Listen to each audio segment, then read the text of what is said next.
Tukubaliane magari yapeane nafasi. Dereva, weka hii kando.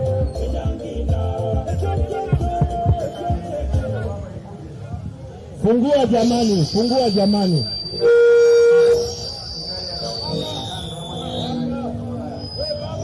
Weka hii kando, weka hii kando.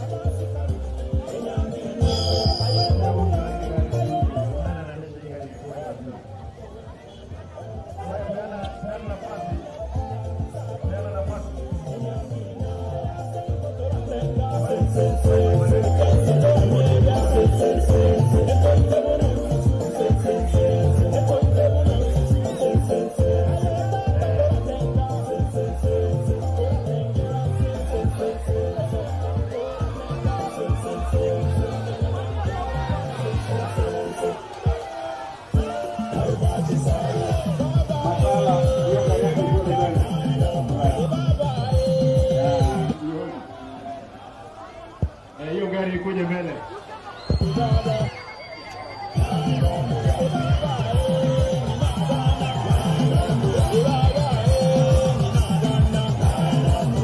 Hii gari ende mbele tafadhali. Ende mbele hivi.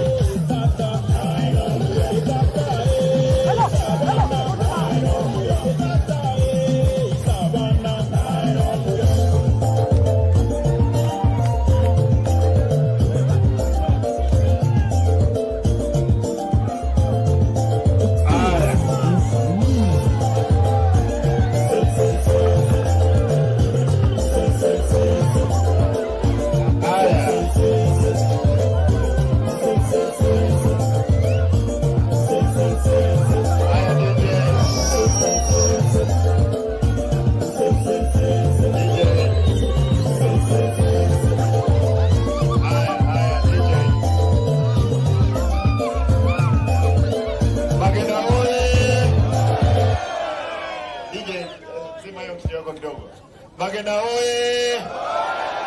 Hebu tusalimiane hivi. Mko na furaha? Hapa baba ameingia. Mheshimiwa Kalonzo Musyoka ameingia. Nataka kwa sababu naelekea kanisani, nitakuwa haraka kidogo. Mheshimiwa Barongo, tunashukuru kwa sababu ya kupanga kuja kwa baba hapa. Baba hapa ni Magena. Na unajua watu hawajajua kwamba ulikuwa unakuja, tulikuwa tunakwenda kanisani, lakini wamejitokeza. Kwa hivyo nataka ni kwa haraka tu. Kule nyuma kabisa tuko na Mheshimiwa Bosire aliyekuwa mbunge kule, Timothy Bosire. Ndio yule anaitwa Rirova. I hope kwamba mngekuwa kama mngepea yeye. Haya, wewe peana hiyo mic kule nyuma. Kule mheshimiwa na yeye wako na yeye ni Mheshimiwa Lemei Nyakirario. Mbunge mteule kutoka chama cha ODM. Hapo katikati tuna Mheshimiwa Ogeto, ni MCA wa Kilimani Ward kule Nairobi. Ya wase kirunje nako huyu wako na yeye ni Changanya. Mheshimiwa Changanya aliuliza kiti kule kwa Sumra, lakini siku nyingine iko ndugu, utakuwa mbunge tu. Asante. Hapa niko na Gavana Gladys Wanga. Gladys wa Homa Bay ndio huyo. Hapa Mheshimiwa Gavana wa Migori Ochiro Ayako. Hiyo maiki imefika wapi? MCAs Mheshimiwa Omwamba Chiborabu, Mheshimiwa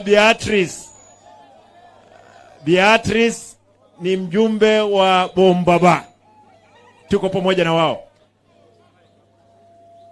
Nataka kwamba tusiongee, tupe Mheshimiwa Kalonzo. I really yes.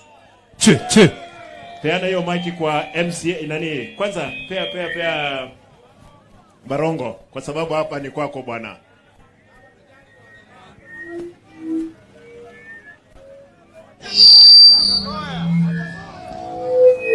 Abantu ba mintumbi ya more.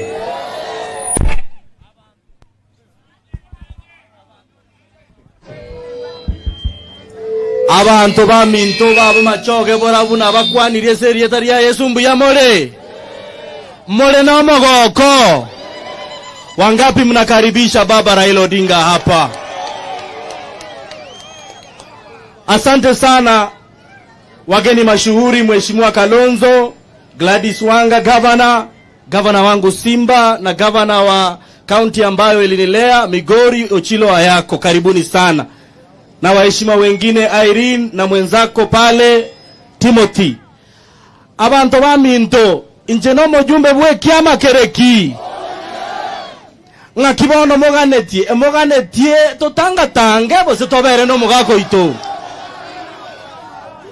Tukae hapa. Baba, asante sana na karibu sana hapa nyumbani. Mimi ni mbunge wa kwanza wa Bomachoge Borabu kutoka kwa chama cha ODM. Na tena nikushukuru baba kwa sababu stima nyingi ambazo nimezileta hapa Bomachoge Borabu ni kutokana na chama cha ODM kunipendekeza kuwa kwenye komiti ya energy. Tumpigie makofi tafadhali. Sitasema mengi, tumechelewa kanisani, tunangojewa pale. Asanteni abantu banyasaye mochiche omobera mixed boarding primary school. Togo keraba gani baito taribo? Mwanchera nire. Mbuya mono sana. Pea mheshimiwa baba donga omondoli wa chakoya kira. Baba taongea. Korera zangu amujambo. Mbuya more. Mbuya more naende. Ebo monisalimie. Tumefurahi kurudi hapa. Mheshimiwa Barongo asante. Mheshimiwa Gavana Simba Arati asante. Na viongozi wa Bagusi kwa msimamo. Wakati baba na sisi tulikuwa tunapigwa tear gas, Wakisii waliibuka nambari 1 kwa kufanya maandamano. Mjipigie makofi. Na kwa hivyo tunawapongeza, tunawaenzi. Msifadhaike. Muwe na viongozi kama kijana mdogo Barongo yule mwenye msimamo. Hawataki kutangatanga. Na mimi pia hapa Bobasi kuna mjumbe wa Wiper anaitwa Innocent Momanyi. Kwa hivyo sisi zote tuko pamoja na nawauliza tukae ngumu. Kwa sababu lazima kulinda urithi wa Kenya hii ambao Raila ndugu yangu mkubwa amepigania. Ni kuwa na uadilifu wa demokrasia. Mkija kufadhaika mtu anachaguliwa na chama cha ODM ama na Wiper, alafu usiku anaenda anasalimu amri, hiyo ni kuhujumu demokrasia ya Kenya ambayo imelindwa kikamilifu kwa katiba. Unajua ndugu Raila niambia nituzungumze na hao wengine, na kesho tunarudia mazungumzo. Wale ambao wako na mawaidha juu ya vile tunaweza kuimarisha demokrasia yetu, tumeni memorandum ili tuzungumze kabisa. Unajua mimi nilikuwa, ingawaji hili swala haliko katika agenda yetu, mimi nilikuwa nikidhani Mheshimiwa Simba Arati kwamba Kisii ingekuwa na Abagusio ingekuwa na 3 counties ya Kisii, ya Gucha na Nyamira. Lakini hiyo kwa sasa haiko kwa agenda.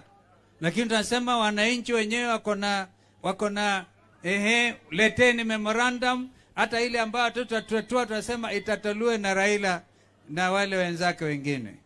Kwa hivyo mimi nafurahi kurudi hapa. Mkiniangalia vizuri nitawapa msichana mwingine. Lakini kwanza hiyo msichana yangu ako na conditions. Condition ya kwanza, mubaki kwa ODM na Azimio. Na wale wengine mbaki kwa Wiper. Na mko na kijana ambaye ni mkakamavu, yule Simba Arati yule. mimi naweza kutabiri mambo ya kesho. Yule ni kiongozi ambaye haogopi na tunamheshimu katika Azimio. Ingawaje wanasema gavana wao wafanye kazi ndio, lakini kila mtu anajua nyumba yake. Wangapi wanafurahia kijana Simba Arati? Na vile vile kuna county women rep wa Wiper anaitwa Ndonya Buri. Tunaona tuko pamoja. Kwa hivyo tukae strong kwa Azimio, msifadhaike. Wale wengine wamepatwa na tumbo baridi na magonjwa mengine hayajulikani kwa sababu wanaogopa. Wakisikia Raila, tumbo baridi hatari. Si namna hiyo? Kwa hivyo msifadhaike. Msimamo ni kitu cha maana. Na nyinyi wa Kisii mnajulikana. Mnajulikana kwa msimamo na tena muogopi. Ni kama watu wa Meru Pandele ya Tigania. Nadhani ni cousins. Wa Meru wa Tigania na wa Meru na jirani na watu wa Bagusi, they are the same.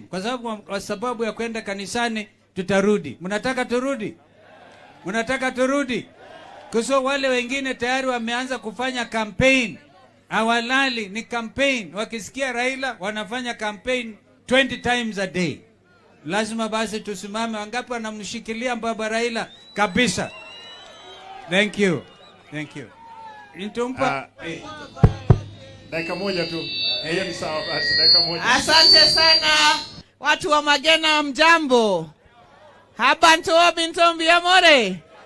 Muko salama? Sisi tumekuja pamoja na baba na Kalonzo kuambia ya kwamba tunasimama imara ndani ya Azimio. Na nyinyi msimame imara ndani ya Azimio, na kijana Barongo hapo, kijana shupavu, mumshikilie, na Simba mwenyewe mumshikilie, mshikilie hao vijana na mshikilie Azimio. Asanteni na Mungu awabariki. Asante. Wacha Ochiro asalimie nyinyi dakika moja kabla. More, unajua mimi ni Mkisii wa kule Migori County. Mumetukaribisha.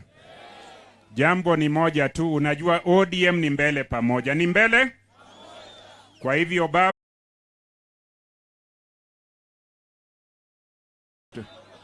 itapita, mpeane nafasi hapo. Mwambie atapewa nafasi, ni ambulance. Onyesha yeye hiyo barabara hivi wapite. Aya, kwa sababu ya wakati, baba, tutakaribisha wewe na mheshimiwa Kalonzo mtakuja kufungua hili soko, kwa sababu ni soko limejengwa na kaunti ya Kisii. Pia na lile la Marani. Na nataka niulize tafadhali, nasikia kuna watu wanataka kuvunja hapa. Wale askari tuko nao. Nyinyi kazi yenu nataka niwaombe, mlinde mali ya umma. Lakini askari wa pande hii mlifanya kazi nzuri wakati wa maandamano, lakini kuna askari ambao walikuwa wabaya. Waliua watu. Na tunaomba, tafadhali wewe askari, unasumbuka kama Mkenya yule mwingine yeyote.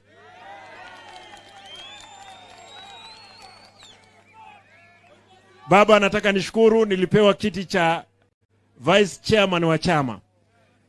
Nimeanza kazi. Tutahakikisha Azimio hapa mbele, hata kama serikali iko, tutapita nayo. Tuko tayari. Sisi hii duniani unazaliwa mara moja, unaishi mara moja, unafanya nini? Hiyo biashara nyingine baadaye bwana. Baba, ongea na watu wako. Haya. Abantu bamintombo mwemore naende. Tumefika Magena. Tumerudi siku ya leo. Huyu kijana wenu Barongo alikuja kwangu nyumbani. Akaniambia mimi nataka nije nyumbani kwako tukule chai na wewe na nikule. Tukakaa na yeye, nilika kijana yangu naitwa Raila Junior. Na walikuwa wanafanya pamoja kwa kampuni yangu nyingine ya mafuta. Na sasa hiyo kijana yangu alishangaa kuona kama Barongo sasa ni mjumbe tena wa OD. Akanialika na nikasema nitakuja. Mnaona nimekuja hii na hii timu yangu yote, kwanza kutoa shukrani kwenu kwa kusimama imara mwaka jana na mwaka huu. Mwaka jana mlipiga kura kwa fujo sana, sio? Alafu mwaka hii mambo yalikuwa mbaya zaidi, tukasema gharama ya maisha imepanda, bei ya vitu muhimu yote imepanda. Si tunasema namna hiyo? So wananchi walikuwa nalia bei. Hata sasa bei ya unga, bei ya mafuta ya kupika, bei ya petroli, bei ya sukari, nauli ya kusafiri, kila kitu kwa juu. Kaambia bwana, punda imechoka. Punda imefanya nini? Usizidishe hii mzigo, punguza. Hiyo ni mbaya. Na tukasema kama mtafanya, wananchi watatumia haki yao kufanya maandamano ya kiamani. Sasa wao wanatuma bunduki kupiga watu na bunduki na kuua watu. Je, hiyo ni ungwana? Hiyo ni ungwana hiyo? Sisi tuliwaambia kwamba wananchi watasimama na imara na kutumia haki yao ya kikatiba. Sasa wamesema wanataka tuzungumze. Tukaweka tume ambaye Kalonzo ndiye anaongoza timu yetu. Sawa sawa. Mambo yakienda vizuri, sawa sawa. Wakileta nyokonyoko,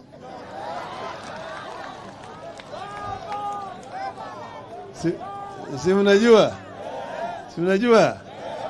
Ndio sasa hapo Simba amenialika mimi nije nifungue soko hapo. Hii mfumo yetu tuko naye ya katiba mpya ileta utawala ya ugatuzi. Utawala ya iko serikali mara mbili. Serikali ya juu Nairobi, na hapa chini iko serikali ya county ya gavana. Sawa sawa. Sasa hawa wenzetu hawajaelewa maana ya ugatuzi ni nini. Tunataka waangalia Amerika. Amerika ndio iko na mfumo kama hii yetu. Iko serikali ya juu, wakati hii iko bwana Biden huko juu. Lakini kila state iko na gavana yake. Sasa inategemea, kuna state zingine ziko chini ya chama cha Republican ambayo ni upinzani. Ngine iko chini ya serikali ya Democrat. Kama sasa ya serikali ya Democrat, hiyo ni moja na ile ya juu. Lakini pale ambapo Republican ndio governors, hiyo ni mseto. It's a coalition now between the national government and the county government. Sasa hawezi kuja hapa juu, Biden hawezi kuja hapa chini aseme ya kwamba wewe kama gavana mpaka ufanye ile sera ya chama cha nini ya Democratic. Hapana. Maana yake Democrats walifanya, Republicans walifanya campaign na sera yao, na wakasema ya kwamba tutaendesha mambo hizi namna hii. Wakifaulu sawa sawa, wasipofaulu uchaguzi mwingine serikali wananchi wanawatoa, sio? Kama hapa Kisii serikali ni ODM Azimio, sio? Sivyo? Ukienda pale upande ya Migori ni serikali gani? Homa Bay, Kisumu, Siaya. Sasa Bwana Ruto sija hapa akafanya magavana yetu ati kama ni mapagazi yake. Ati fanya hii. Tunatakikana pesa inatoka juu inakuja hapa chini kulingana na vile mamlaka imepewa huko chini. Kwa mfano mambo ya kujenga manyumba kwa wananchi, affordable housing, ni kitu ambayo imegatuliwa. It's a devolved function. Leta pesa kutoka Nairobi, patia Simba Rati ajenge naye manyumba hapa. Mambo ya soko ni jukumu ya serikali ya county. Leta pesa kutoka juu, patia Simba ajenge masoko. Hapana ati wewe unataka kujenga masoko au mpatie ya andeshi. Hapana. Hiyo ni kitu ambayo imegatuliwa. Leta pesa hapa chini. Mambo ya mbolea ya kilimo imegatuliwa. Agriculture is a devolved function. Paana pesa kwa serikali ya county wanunua nayo mbolea. Hapana sema sasa mimi nitandua mbolea wapatie serikali hapa atagawanye. Hiyo anakuja kusema tumeteremsha bei ya mbolea kutoka shilingi 6,000 kwa gunia, sasa imekuja 2,500. Hiyo mbolea wamepewa bure na serikali ya Urusi, wagawanye kwa wakulima bure. Alafu anakuja anauza kwa shilingi 2,500. Hiyo 2,500 naenda wapi? Nani wamepewa bure? Tani 34,000 wakaongeza mchanga ndani yake, imefika sasa 1,100. Alafu anakuja hapa anasema sasa mbolea nimerudisha bei chini. Unasikia hiyo? Si anakudanganya? Upuzi kabisa hiyo, sio? Si ushenzi hiyo? Sisi tumesema yale mamlaka ambayo imegatuliwa, serikali ya county ipewe nafasi ya kufanya kazi. Sasa hata watumishi wa huduma ya matibabu, community health workers, wanataka wao ndio wanaajiri kutoka kule juu. Leta hiyo pesa kwa serikali ya county, serikali ya county ifanye naye kazi. Hiyo ndio inatakikana. Sasa hiyo pesa ikija hapa chini, Simba atakuwa na pesa ya kutosha. Sisi tulisema tutazidisha pesa kutoka 15% hadi 35 kwa 100. Hiyo pesa ukipatia serikali ya county, hakuna shida hapa. Hakuna shida hapa. Lakini sasa kila mara kuja anazindua miradi ambayo imetengenezwa na serikali ya county. Atakuja kuzindua hospitali pale, atijini sasa unaambiwa ati barabara hii itapigwa lami, nini hiyo? Hiyo ni takataka. Sasa mambo ya ujenzi ya barabara, hatutaki kura na kera. Hiyo mimi ndio nilijenga kura na kera nikiwa waziri wa barabara na ujenzi. Lakini hili nilikuwa wakati ya unitary system of government. Kazi ya sasa kuna hizi county feeder roads hapa ndani zote natakikana iwe chini ya mamlaka ya Simba apate pesa. Tunaona vizuri? Hakuna haja ati kura inakuwa na barabara Kisii town na mtu anakaa Nairobi na Simba yako hapa na waziri wa barabara. Pesa ni ipewe hapa katika serikali ya county na hii mabarabara itajengwa. Tunaelewana vizuri? Tunaelewana vizuri? Hii ndio tofauti ya sera ya Azimio na serikali ya Kenya Kwisha. Hiyo ndio tunavurana nao. Sasa wewe usije unalala hapa, unakija mara unakuja hapa ati unataka kutongoza. Nataka wako magavana yetu wawe kama makiranja yako. Ngoho. Sisi tumekataa. Hata nyinyi mmekataa. Wangapi mmekataa nione mkono? Asanteni sana.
nikakupatia senator wa ODM, nikakupatia women rep wa ODM, kila mtu wa Azimio. Your Excellency, wewe kuja kwako hapa leo haujakuja tu kwa sababu ya mchango, umekuja homecoming kwa constituency yako na ward yako.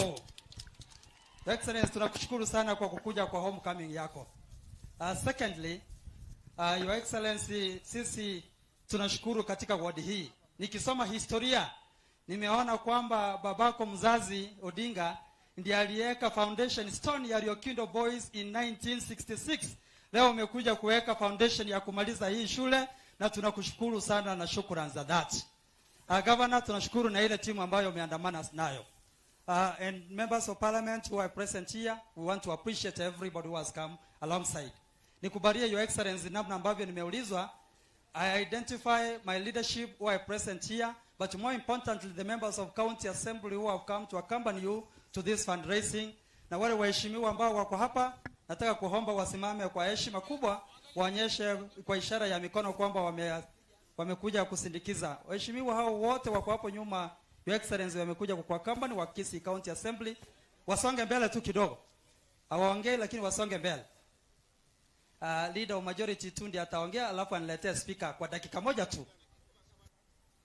Waheshimiwa wa Kisii County Assembly wametuonyesha heshima kubwa sana kuja kujumuika nasi katika hafla ya siku ya leo, na tuchukui kwa ufasaha kuja kwao katika uwanja huu wa Omobera. Waheshimiwa wali Your Excellency, na kuna waheshimiwa wengine ambao si wa Kisii County Assembly lakini wameandamana na baba. Wako wapi? Pia wakuje kwa heshima. Nimeona mheshimiwa Ogeto kutoka Nairobi. Nimeona waheshimiwa kadhaa. Hii ni timu na jeshi la baba. Abantu wami ntoba iriria tera bachumba wasemba tikenda. Biamana sana. Wajumbe, mnajuanga vile ambavyo tufanya. Patiana salute kwa the captain Mheshimiwa Raila Amolo Odinga. Mheshimiwa, hao are members of county assembly and their solidarity in you, na wanasema unga imekuwa shida, wanakubaliana na yale ambao wanapigania. Mheshimiwa, tafadhali kwa heshima kubwa naomba muketi ili niweze kumleta Mheshimiwa leader of majority azungumze kwa dakika moja, ndiposa aniletee the speaker of the Kisii County Assembly. Your Excellency, the Prime Minister, His Excellency, governors led by His Excellency Simbarati, waheshimiwa wote na wasalimu, hamjambo. Hamjambo tena.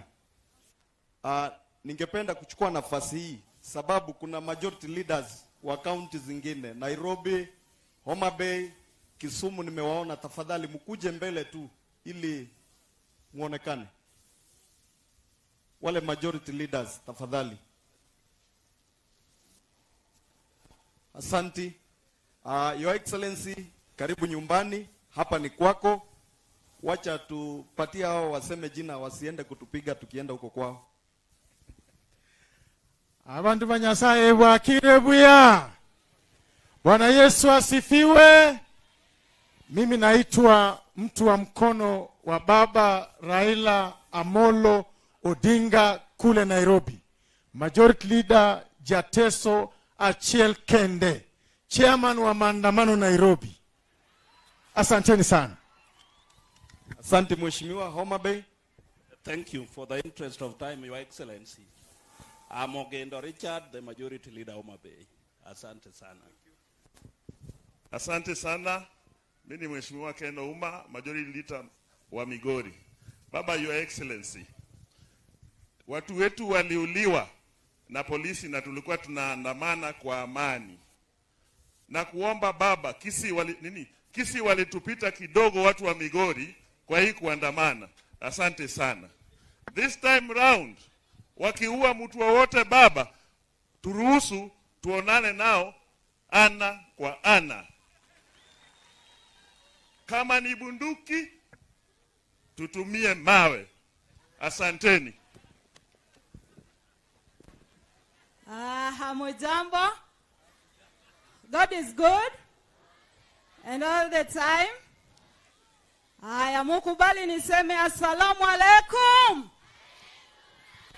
Mimi nimeleta salamu za Kisumu County Assembly na salamu ya marginalized community Kisumu County. Niombe uzungumze ukiangalia kamera tafadhali. Nasema nimeleta salamu ya Kisumu County majority leader, speaker na kila mtu. Sisi wote tuko nyuma ya baba Raila Amolo Odinga.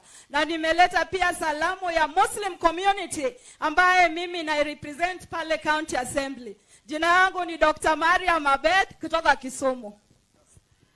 Asante sana. Thank you. Your Excellency, nimeulizwa kwa heshima kubwa kwamba mkutano wa leo pia uko na alumni wote ambao wamesoma katika shule hii. Hatutawaleta hapa. Alumni nataka wasimame kwa heshima kubwa mahali mko, msalute. Wale alumni wanafunzi ambao walisoma hapa wamekuja kuchangia shule, na wengine ndio wale wako kwenda pale, Your Excellency, and so we appreciate. Finally, before nikae, Mheshimiwa Prime Minister, mimi ni alumni wa shule hii.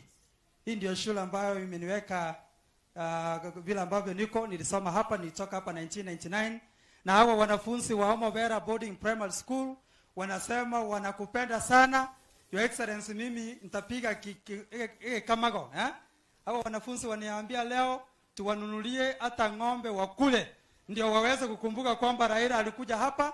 Nimegonga hapo, nitaanzisha kwa kununulia watoto mkate wa shilingi 10,000 ndio wengine baadaye viongozi watafuatilia. Heshima kubwa, nashukuru sana. Thank you. Asante Your Excellency. Hapa kusiba mintombu ya mole.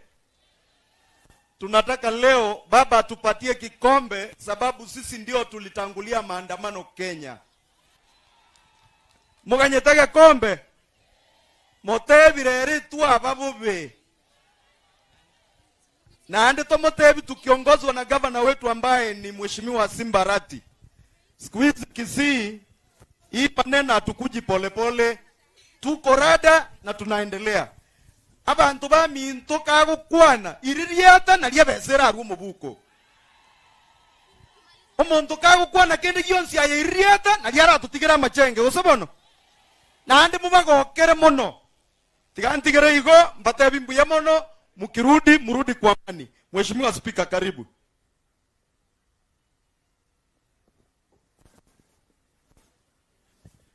Mbiyamono Majority Leader, Your Excellency the Prime Minister, abantu baminto mwesi mbiyamore korango igambo yamore mweno mogoko. Mbiyamono Your Excellency, ninajua tumetoka na wewe kutoka kule Ichuni Katoliki na leo umefika hapa saa hii kwa sababu ya kuja kusaidia hii shule. Na wacha nichukue nafasi ya binafsi nishukuru mjumbe wangu Obadia kwa kufanya hii bidii ku make sure that today ameleta baba hapa na His Excellency the Governor. Abantu baminto rero ne sukuru tuacha gochangira taribo igo na papo chire taribo igo tigatomoro kyo bwanjani flatele na mumuhakikisie hapa Bomachoge vile mheshimiwa amesema hapa ni Azimio. Si ni kweli? Hata mimi spika wa Kisii mimi mwenyewe ni Azimio. Sio ni fula. Mbiyamono, mimi sina mengi baba, leo siku ni yako kuja kusaidia watu wetu wa Machoge. Na leo tumebarikiwa mheshimiwa kwa sababu Prime Minister na Kalonzo wameanza kule Bochi, wako hapo Bokimonge, ni furaha sana. Asante sana, mukienda muende mzuri na andi, lakini rende kago changanto koiriri atabato tigere kende mbatebyo bobisi abantu baichuni igo bairiri ata bakapapo tigesa tako kwagache kanisa lero iga omobera. It is your duty na inu mogoke papa tigegento kiagache skuru eye once and for all. Mbiyamono nyasaba zeseni. Mbiyamono mo Speaker Kisii County mwakere chinko bigaki. Bas. Sema mambo imechemka. Siwasikii, sema mambo imechemka. Bas. Naona kwamba wanafunzi wa shule yetu wako tayari kufanya item. Oh, good luck. Tafadhali.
Tuwapigie makofi mazuri watoto wetu.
Tuwapigie makofi mazuri watoto wetu wanapoondoka. Asante sana. Asante. Asante. Asante. Your Excellency, hawa watoto pindi utakapochukua serikali, hawa watakuwa wanakuja kuimba State House. Wapigieni makofi. Asante sana mwenzangu. Mbuya togenderete. Mure tayari bono korora abageni ababunge. Mure tayari. Iriri atanga abantu ba minto. Abantu ba minto manyahiga. Buna mogenderete kosekaigo na rio mubuko noro gochigosoka buyaigo twaigwananire. Nto base kolenta abageni abange tosinyuko bagokera na inda mangana tusambe. Mbuya mono sana. Asante sana. Sasa nimeingia upande wa wenzangu wabunge. Na tuanze na wabunge ambao sio wa area hii. Tuanze na wabunge jirani zetu. Wabunge jirani zetu kama wewe Peter Masara, karibu sana uongee na wananchi wa Bomachoge Borabu.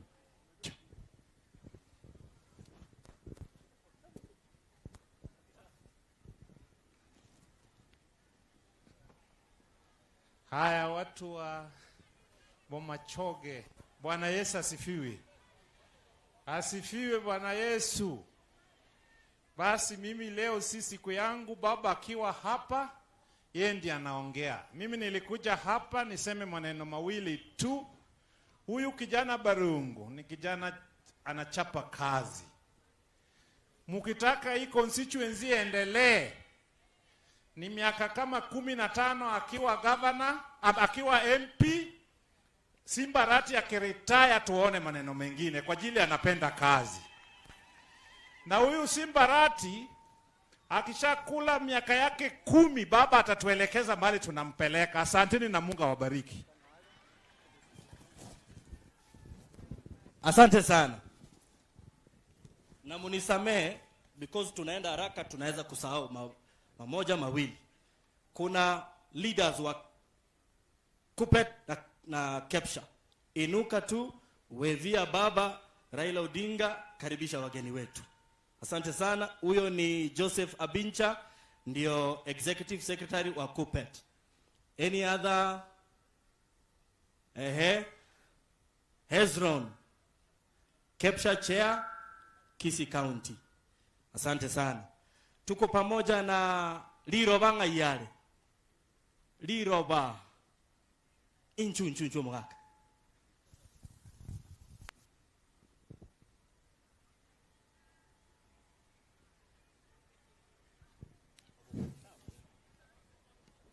Kuyamono, mtanisamehe vile naenda kutamuka. Unajua tulikuwa na uchaguzi katika taifa letu, lakini hadi wa leo kuna tatizo kubwa kujua nani alikuwa mshindi. Ndio sababu tuko na kamati inazungumzia hali ya mambo na pia kufungua ile safa, tujue kitu gani iko ndani. Mlengo nilikuwa ndani yake, mlengo wa Azimio, kwa kuamini kama vile wananchi wengine tuliamini dume yetu ndiyo alitua uongozi wa taifa hili, na dume yetu ni Raila Amolo Odinga, akiwa pamoja na Kalonzo Musyoka, Martha Karua.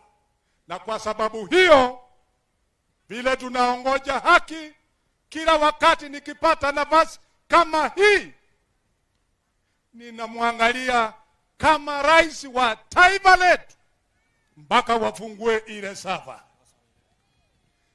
Na kwa sababu hiyo, Your Excellency, the President of the people of Kenya, Your Excellency Kalonzo, Your Excellencies na waheshimiwa wengine, tumekuja hapa kwa sababu ya maendeleo. Lakini pia tunaangalia matatizo mengi katika taifa letu.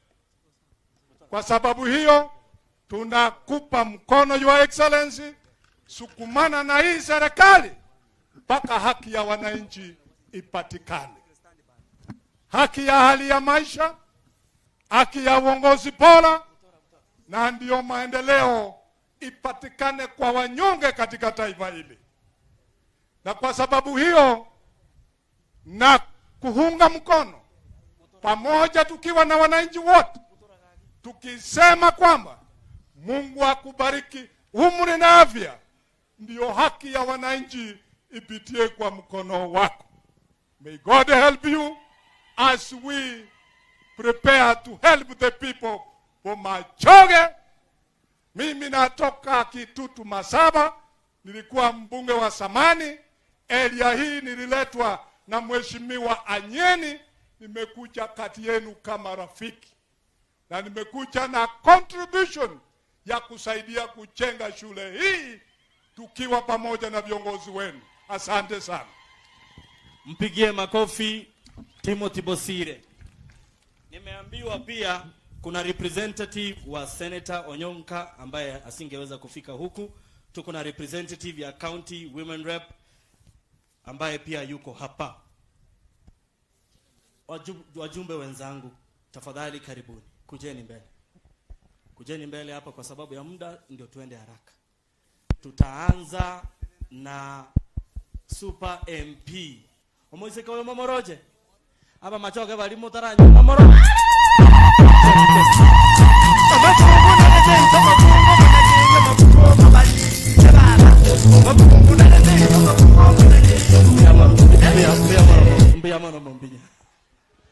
Mbiamono sana.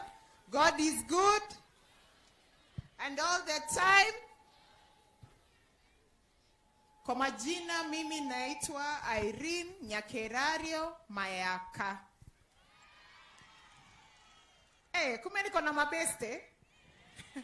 Mimi ni mjumbe Seito Nyamira, West Mogirango, Inchenomo Gichora, Inchenomo Bunge, Mochorio, ODM.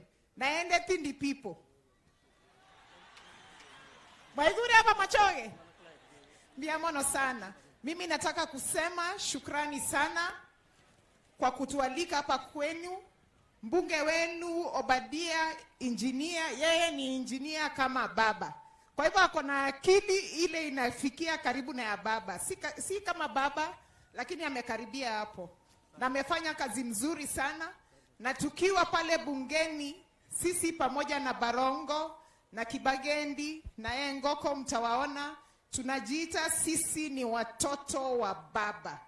Na sisi tukiwa pale tunawatetea nyinyi kama wananchi, kwa sababu ule ambayo ni political father wetu ametufunza ya kwamba tuweke wananchi mbele, si ndio? Kwa hivyo kila wakati sisi tutakuwa upande wa wananchi na tutawatetea. Na kwa sababu tuko shule, tuko na wanafunzi hapa, mtaniruhusu niwaongeleshe. Mimi kama dada yao mkubwa, nataka kuambia hivi, mko hapa? Wanafunzi mko wapi? Unaona watu wote wamekuja kuwachangia pesa ili mkuwe na shule mzuri, si ndio? Lakini kabla wafungue mfuko yao watoe pesa, nataka nyinyi wote msimame. Simameni tu mbio mbio tu. Simameni mbio mbio. Students peke yake. Aya, inua mkono ya right.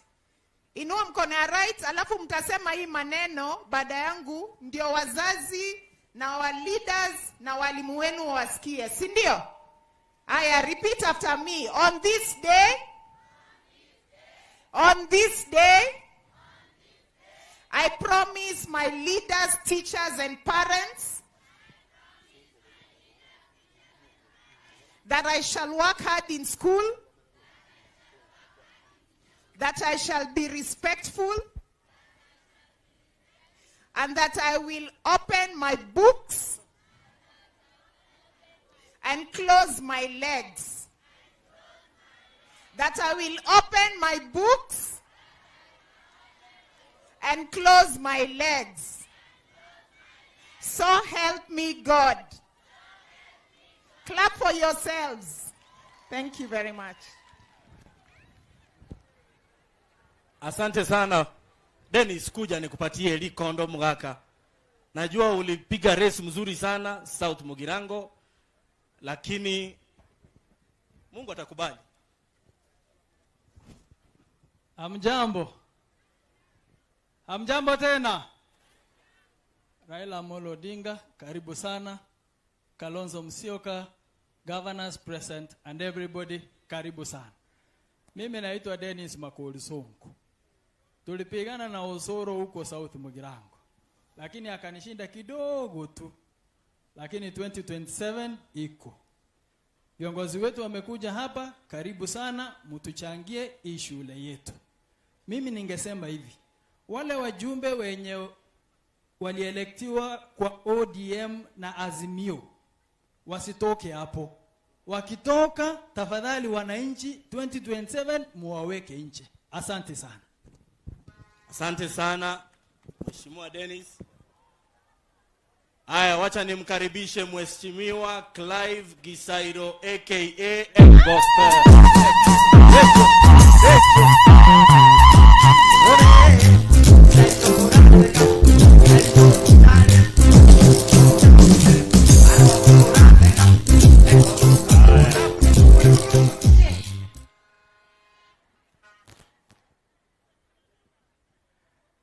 Abantu ba Machoge mbiyamole nande muratu sasokera lero ntoliko rukenda mbiyamole omutaete ko yeri barongo tora ogaturusi bogetutu twaikira. Right Honorable Raila Amolo Odinga, Stephen Kalonzo Musyoka, Your Excellencies the Governors, waheshimiwa wabunge wenzangu, MCAs, na watu wote wa Machoge Borabu wairire. Asama lieta yonkoro Cliff Ombane Gisairo. Bogetutu abakondo kengoko. Otuachira rero. Kobabwatesi korosie skuru. Mheshimiwa Raila, tumeshukuru sana.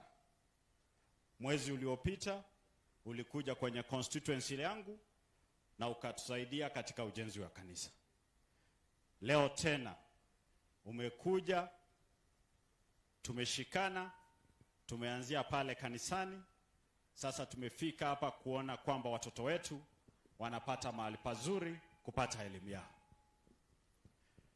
Tumekuja hapa kwa sababu ya urafiki mzuri tulionao na mjumbe wenu Obadia Barongo. Huu ndio uhusiano mzuri ambao tunasema kama viongozi wa Azimio tuendelee kusimama pamoja na kulinda uwanja wetu. Mambo ya wewe ulichaguliwa Azimio alafu unasema unakimbia mahali fulani kupewa maendeleo, ilhali umepewa pesa ya CDF umepewa pesa ya kera, onyesha wananchi umefanya nini na hizo hela.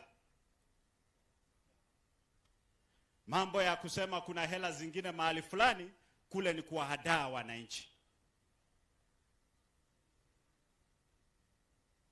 Mheshimiwa Raila, pale Nyamira, nimebaki pale na Rene tukilinda ulingo. Hapa Kisii, naona sasa ni Mheshimiwa Obadia na Kiba. Waliotoroka hatuna uoga, kwa maana tuliobaki sisi ndio vijana. Tunayo nguvu ya kulinda upande wetu wa uwanja. Hatutatishwa. Ncheno oli mwaegu na atebyo yonde konyoro chakire kuganga ku Kisii County agocha Nyamira kugamba ororo. Nkamotebya ira ne gochaga arole ngakiba kubwaterana na Simba bakonye Kisii County. Tali boyego. Baro sikisi na intutoro Nyamira gusiesuke mutu. Tali boyego. Ekero tugutarira na twatarira na muna natarire barongo iga bunu musani. Teli nchengo cha komotebi nkike bonete ko baga. Iga gonchika mubwatesi abantu babo machoge banyora Magena. Na inchekero mbwate nganali na muchika bunu musani. Kwa hivyo viongozi, kila mtu fanya kazi mahali ulichaguliwa. Mambo ya kutuambia we ni kiongozi wa hapa na pale, hakuna kitu kama hiyo. Mambo ya kuregarega hatutaki. Na baba getutu tolego. Sitaongea mengi.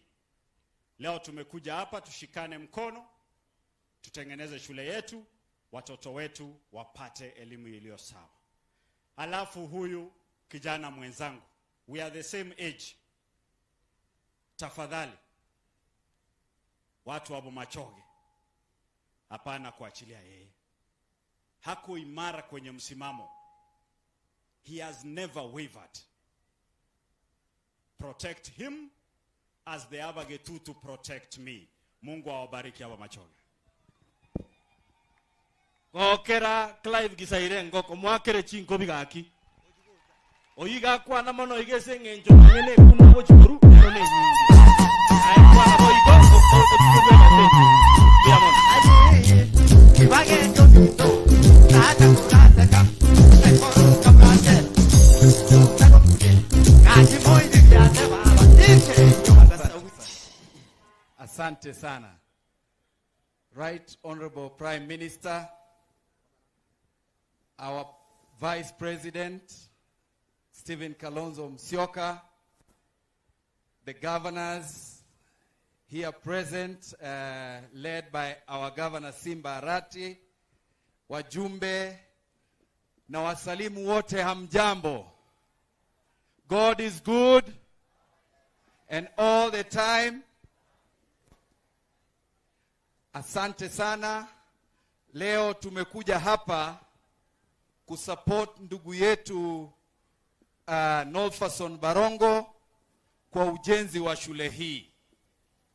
Na leo hapa pia nimekuja kuwaomba abantu baminto babo Machoge mubwate sio mumuroye engineer agenderere gokorega asiengia tari boigo na inchenko gotebiga Barongo rema ikaransere keroge kione chikwerende chionsi tago tisa kamogo kaiga ekona tago ikaransa boronge elinda kolegasi.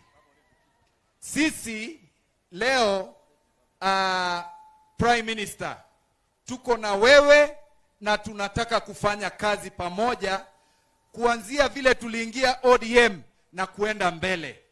Hapa Kisii tuko na nyoni ingine inaitwa Likorobo ambayo inapiga kelele sana na wako pande ile ya UDA, na mahali tunasema tumeona ndugu yetu anatoka anaitwa Dennis. Hiyo Likorobo anatoka kule South Mugirango, na tunaomba hivi in October utembee Kitutu Chache South pia tuweze kuwa na shughuli kule.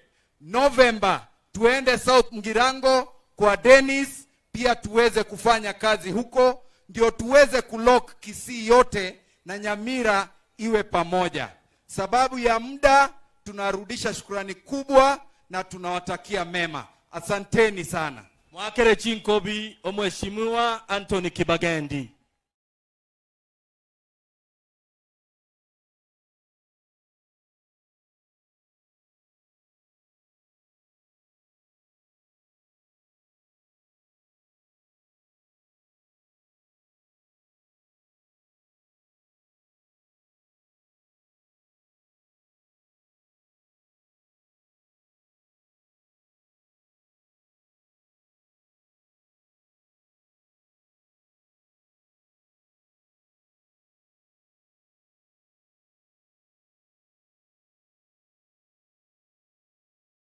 Kwa heke Gusii ndio watu wetu wanisikize.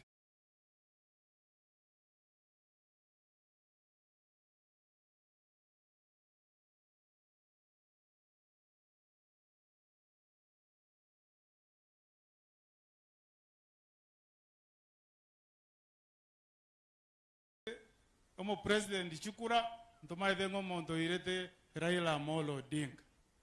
Lakini ndaye tomo Gusii mo baba ntaba ngaini. Mondo onde bwensi ogotworokia machaya. Utataitio bwanjani obuyase tole na intu ntoko mwanje. Korugesegese twakanyore tobo sibole. Aba Gusii ntwanya ko butatabuga jomo permanent secretary.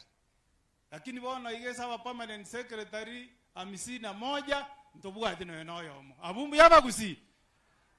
Community ese president yeruete igabwata aba PS 13. Ese kachagwa ruete obale 13. Aba Somali obabwate 8. Intuto kamanya gotigubosa. Igontwanjire boli. Abuntwanjire. Ekero chigasia tangazo chia KRA. Chiarenge 1500. Community ya William Ruto wakanyole birogo 402. Ese kachagwa ruete wakanyole birogo 385. Gusii tokamanya konyora 50. Toko bolia mangana ayo osoro tataenga indu sokia maino moseke. Na omotagete iko. Ngatoseka karo toko rinwegas. Nto gwanje. Omwana itokonya tobwate alika MTC. Okoro kujendi fakibagendi. Omo nyali bali korumata. Chiwiki bere chiaitete igabo tuko abute tuko KNTC ngana litotanyale ko iraba ina baito ochialia. Igonda etemba tebi ngaba Gusii mo baba antaba ngaini. Na baba, sisi tunaona kwamba ukiiba ng'ombe ambaye sio yako unashindwa kulisha. Kwa sababu Mheshimiwa William Ruto ametufinya kwa maneno ya tax, hata watoto hawezi kutumia mama sukari nyumbani. Na kule Nairobi tukisema sukari imeongezeka, tunaambiwa sukari bado imeongezeka. Aba wengine sukari nemenda usemete. Nemenda usemete. Epi ajira ikoroseragen. Igoto kwenda na Nairobi toka Mheshimiwa William Ruto atusikize vizuri. Wale wanafunzi wetu ambao wameenda university ambao walienda bila kulipa chochote, tunasema kwamba wa Kenya hawana shilingi 1380 ya kulipa school fees. Ikifika mwezi wa Novemba hakuna mwanafunzi hata mmoja atafukuzwa arudi nyumbani. Wanafunzi wakifukuzwa sisi wote tutatoka nje kupinga. Mnakubali hiyo? Mnakubali watoto wetu wasome university bure?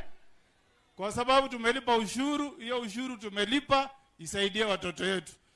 Wewe mheshimiwa, tumekuja hapa kwa sababu tunakupenda na wewe ukae imara kwa ODM vile umekaa.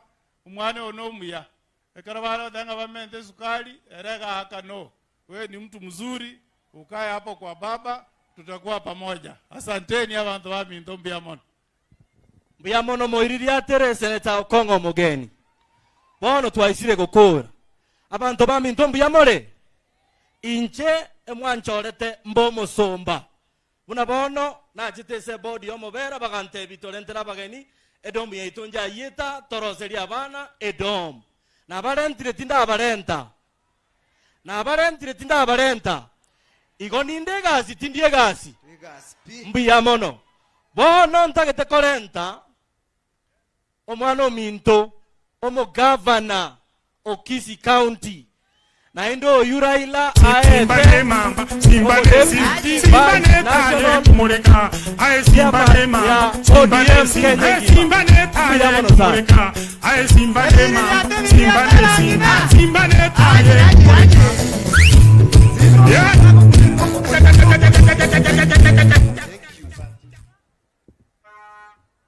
Bomachoge hoye!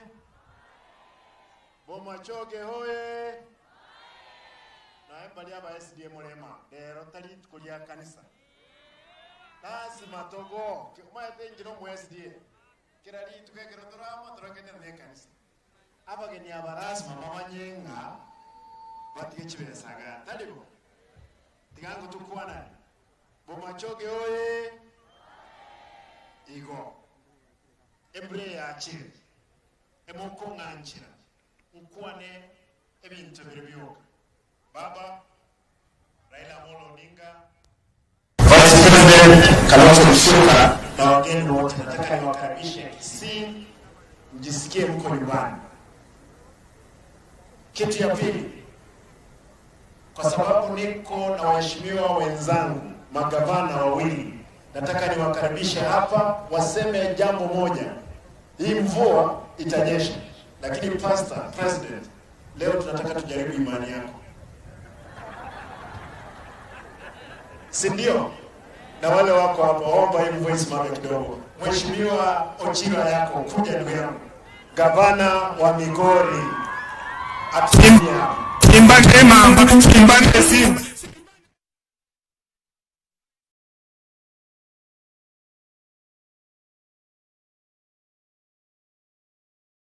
sana DJ Abagusi ya more muko sawa?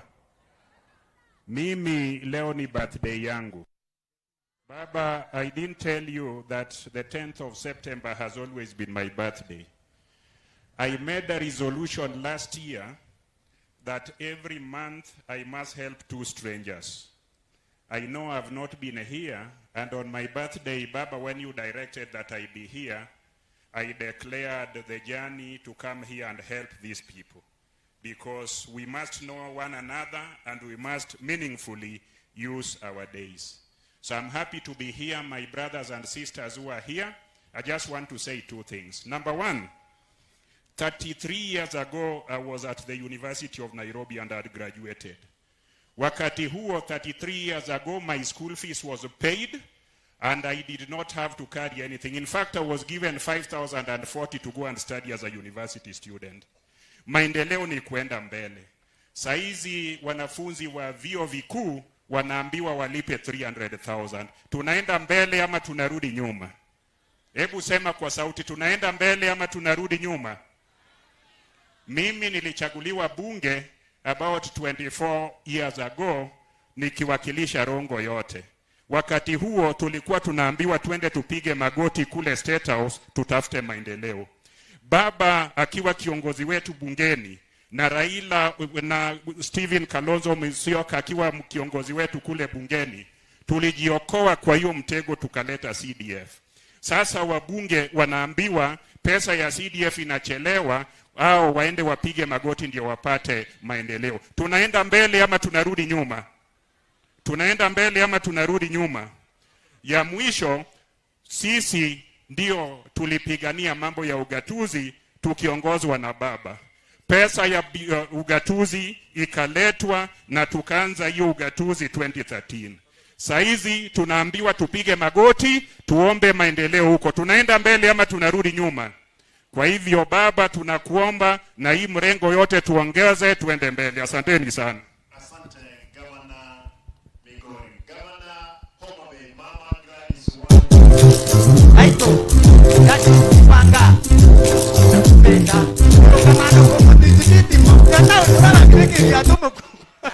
Asante sana kwa baba wetu na Stephen Kalonzo Musyoka ambao ni wageni waheshimiwa hapa na ndio tumewaleta. Abantu baminto mbia more naende.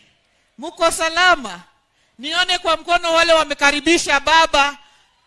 Asante sana. Sisi tumekuja pamoja na baba na tumeleta salamu kutoka kule Homa Bay, na tuliambiwa na mjumbe wenu Bwana Barongo kwamba kuna mchango na tuko tayari, na mimi nataka msimamishe huyu kweli kweli na mumpatie support maximum pamoja na Simba Arati ambaye ndiye gavana wenu. Na nataka kusema hivi.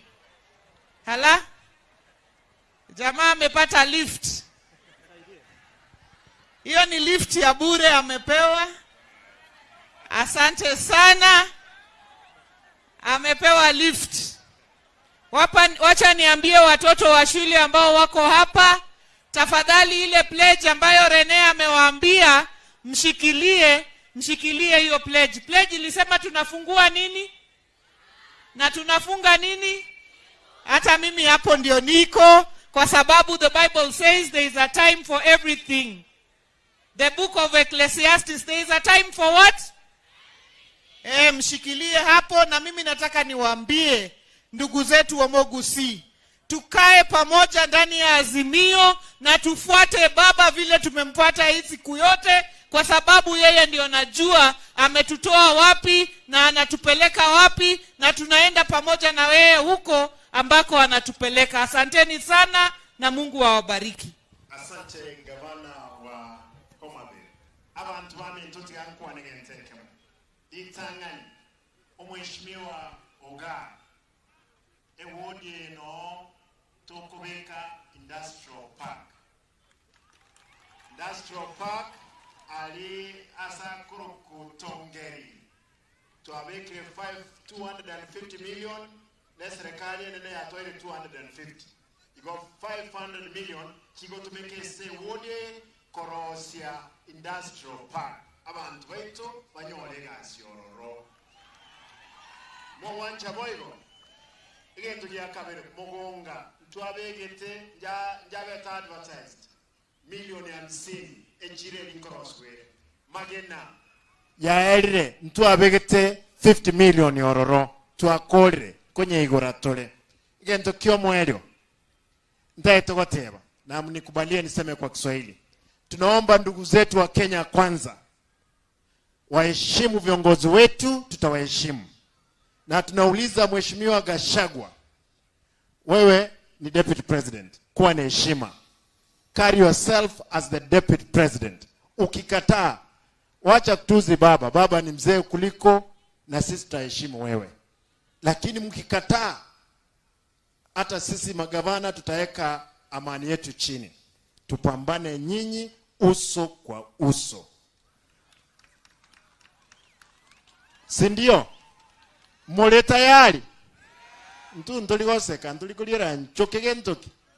Molero. Igo tutaye tubasabe bagende ngora na entogende ngora. Omwelio, omomroyo, omweshimiwa Barongo. Thank you my brother. Osokoleta a function yeye. Mbiamono lero chibeso chonsi pinaye kwaleta. I want to apologize. There is a lady called Sikita. Walikuwa wamesimama na mheshimiwa Timothy kwa gari. Nikasema leo Timothy amepata mtu. Hapana, yule mama ameolewa ako na bwana. Kwa hivyo nimesikia mtandaoni ilikuwa imegeuka kwamba Bosire tumepea yeye, hatujapea wewe. Huyo ni mama wa mtu bwana. Kwa hayo mengi nikubalie, kwa sababu ya mvua tunataka pesa. Kwa sababu nijibe samoganeti. Ni nche tinda acha kubaka rambi ya mono. No mama itenga kiga asieliende. Mwenye manyete. Toje tonye kole mugaso lero toena nebeza. With those many remarks, allow me to call upon the Vice President, His Excellency Stephen Kalonzo Musyoka, ndiye alete baba tuendelee na mchango.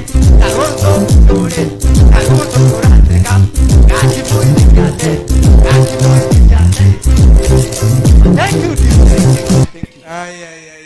Huyu jamaa muungwana mzuri huyu. Omogozi biamore. Sababu ya mvua na bado hatujatoa mchango watoto wasome. Poleni kwa mkasa uliowapata wa dormitory. Shule hii tumeelewa ina maana sana. Mheshimiwa Barongo, mbunge wenu kijana, tunampa heko.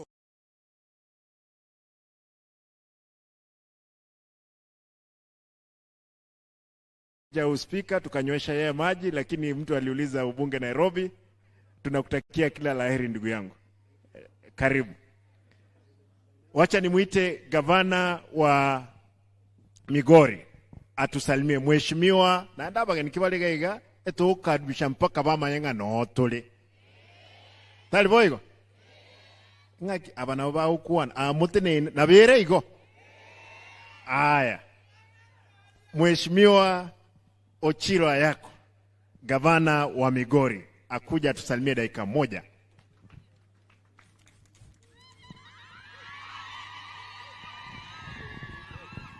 Thank you very much. Kwa jina la Baba na la Mwana na la Roho Mtakatifu. Asante sana. Mimi ni Mkatoliki kama nyinyi. Kwa hivyo siku ya leo ni siku muhimu sana kwetu wa Kristo, kwetu wa Katoliki. Leo niko kwa msafara ya baba na msafara ya Deputy President Stephen Kalonzo Musyoka. Tunawatembelea hapa kama watu wa Migori na kama wa Kenya. Mimi ningependa kusema mawili tu. Unaona hii kikozi yetu ya Azimio na kikozi yetu ya ODM. Baba na Bwana Stephen Kalonzo Musyoka ni watetezi ya wanyonge. Kila wakati, iwe mbaya, iwe mzuri, wanatutetea. Ukweli ama sio ukweli? Na sisi kama wanyonge, nyinyi mkiwa ndani ya hao wanyonge, mnataka mtetewe? Si mnataka mtetewe? Nasikia wengine wakisema yao ni kuleta maendeleo. Wanasema wanaleta maendeleo. Lakini kitu hawaelewi, mtu mdogo anahitaji upungufu kwa gharama ya maisha. Ukweli ama sio ukweli? Hata hizi barabara tunaona zinajengwa hapa, nyinyi kama mna uwezo wa kutumia barabara, kama hamna magari, hamna pesa ya petroli, hiyo barabara inawasaidia? Kitu muhimu, sisi zote tunaomba bei ya kila kitu irudi chini. Kitu ya mwisho na ile muhimu sana, kitu ya mwisho ni kuwa na urafiki na uhusiano mwema na jirani. Mnajua hata hapa Abagusi mnaweza taka kitu kubwa. Si mnaweza taka hata kiti kubwa? Naona nikisema hivyo Simba Arati anasema hata yeye anaweza taka. Hakuna njia ingine, ni kutafuta urafiki na kushikana pamoja. Kama chama cha ODM tunasema mbele pamoja. Na tukiwa wengi, sisi zote tukitaka chochote tutaipata ama tutaipata. Kwa hivyo nyinyi tushikane pale ujirani na nyinyi, alafu tuwe nyuma ya viongozi wetu. Kuna siku najua hata Omugusi atasema yeye ni wakati wake. Na Omugusi peke yake hawezi tembea afike huko, ama anaweza kutembea? Kwa hivyo tutembee pamoja, wakati ni wa baba na marafiki zake na vigogo wetu, tutembee pamoja, alafu yote itawezekana. Sisi kama chama tunasema ODM mbele pamoja. Tunasema ama tusemi? Alafu kama Azimio tunasema mbele pamoja. Kwa hivyo tukishikana yote itawezekana na tutafika mbele pamoja. Asanteni na Mungu awabariki.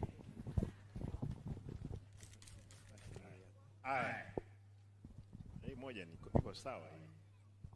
Wacha nichukue nafasi kukaribisha Mheshimiwa Mama Gavana wa Homa Bay.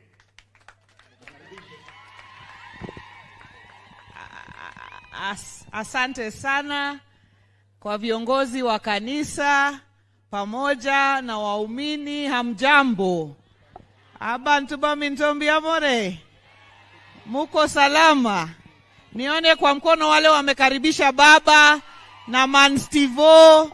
Hapa sisi tumekuja pamoja na baba na Mheshimiwa Kalonzo kuja kuabudu pamoja na nyinyi siku ya leo, na tumeshukuru sana kukaribishwa na Mheshimiwa Barongo ambaye ni mjumbe chipukizi hapa, mjumbe wa ODM ambaye tunataka mumshikilie sana.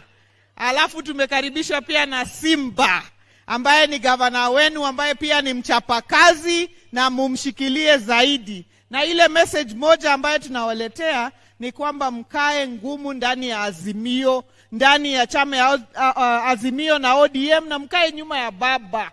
Tusiwache baba, tusiwachilie baba, kwa sababu yeye ndiye anajua shida zetu, na miaka yote yeye ndiye ametutetea. Hii mambo inaitwa devolution. Simba sasa ako hapo Kisii na bilioni kadhaa, anaweza fanya maendeleo bila kuomba mali yoyote, ni kwa sababu ya baba. Sasa sisi tumesimama nyuma yake kidete siku yote, siku zote. Asanteni na Mungu awabariki zaidi. Asante.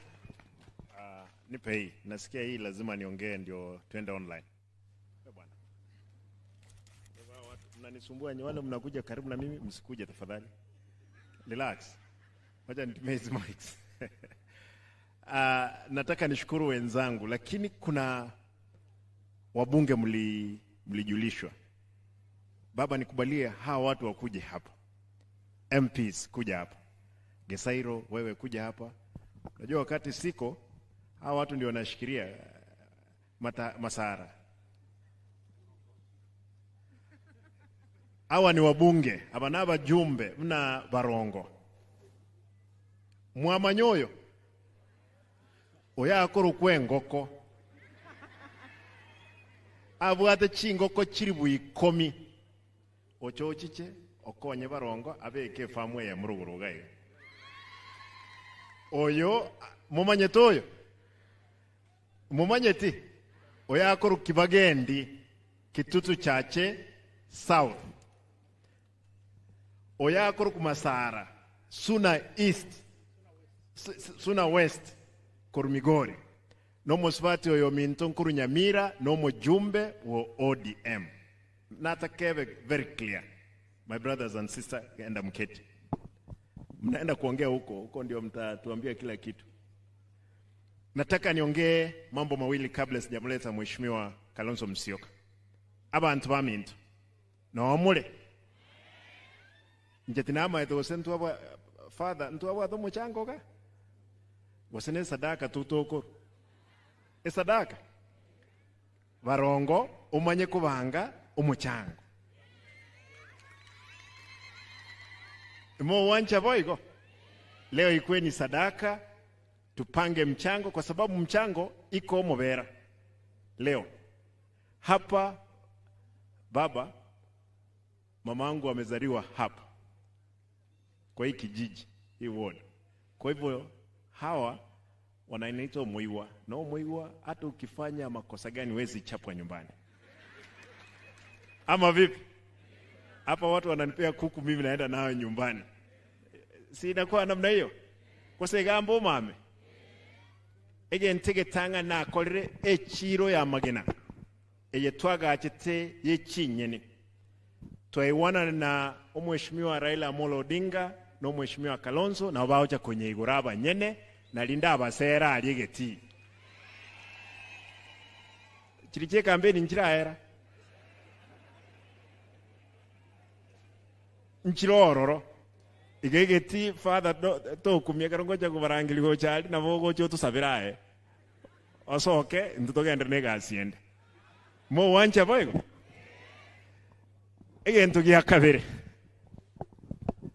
Nataka niongee kwa Kiswahili. Nataka nishukuru chama changu cha ODM. Jana, actually ilikuwa ni jana ama juzi. Nilikuwa kwa mkutano, nikiondoka, nikapata mtu anaitwa Moses Kuria amenipigia simu. Nikipigia yeye ananiambia vice chair. Nashindwa Moses ni ule ulevi ama ni nini? Vice chair. Sikujua nilikuwa vice chair. Nikiingia kwa gari wakati tumeongea, tulikuwa tunaongea juu ya industrial park. Nilipoulizwa ni wapi tunaweka industrial park, nilisema tuiweke hapa Bomachoge Borabu, ndio kuna shamba. Contractor amepewa ruhusa ya kwanza. Tumeweka milioni 250 na serikali kuu imeweka shilingi milioni 50. Kwa hivyo industrial park ile itajengwa na nusu bilioni. Wiki ijayo kazi inaanza. Kazi ya industrial park na masoko ni kazi ya county, na tunaendelea kwamba tutaitengeneza ile soko. Sasa baadaye nikiangalia nikapata kwamba chama, mimi sikujua, nimejua kwamba nimepewa vice chair, na baba nataka nishukuru kwa kunipea vice chair wa chama cha ODM, chama kubwa katika Azimio na chama kubwa katika Kenya. Hata Mheshimiwa William Ruto alikuwa katika ODM, akafika katikati akatoroka.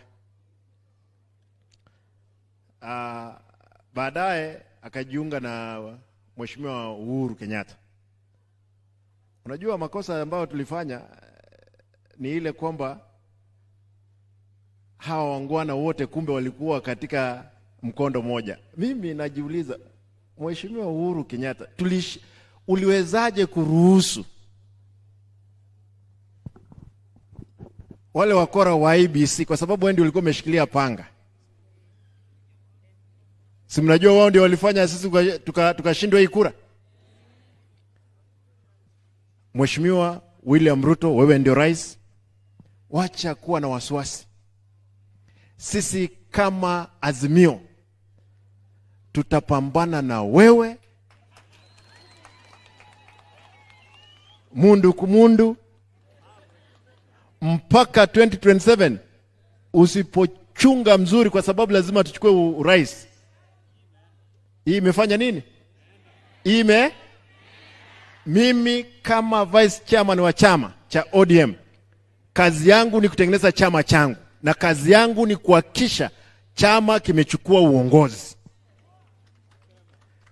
Kwa hivyo wewe mheshimiwa, usione leo tukiwa hapo uanze, unajua mlinyang'anya sisi askari, mkanyang'anya sisi bunduki.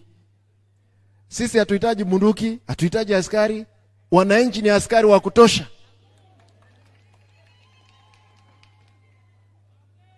Ndoko batebe ebataura abaskari bagatora kibunduki, lakini moi yororo mulikora rwana rugoroga gera mani muminyoki mpaka JSU. Nimbwate timu ya nengia bona kibani ngura abaskari lazima mtu ale timu enkonko bwa abaskari ose na berego. Baba nilikuwa nasema kwamba hao watu walinyang'anya sisi askari, wakanyang'anya bunduki. Watu wetu hapa wako katika hapa boundary hapa, wanakimbizanga hata JSU na bunduki yao,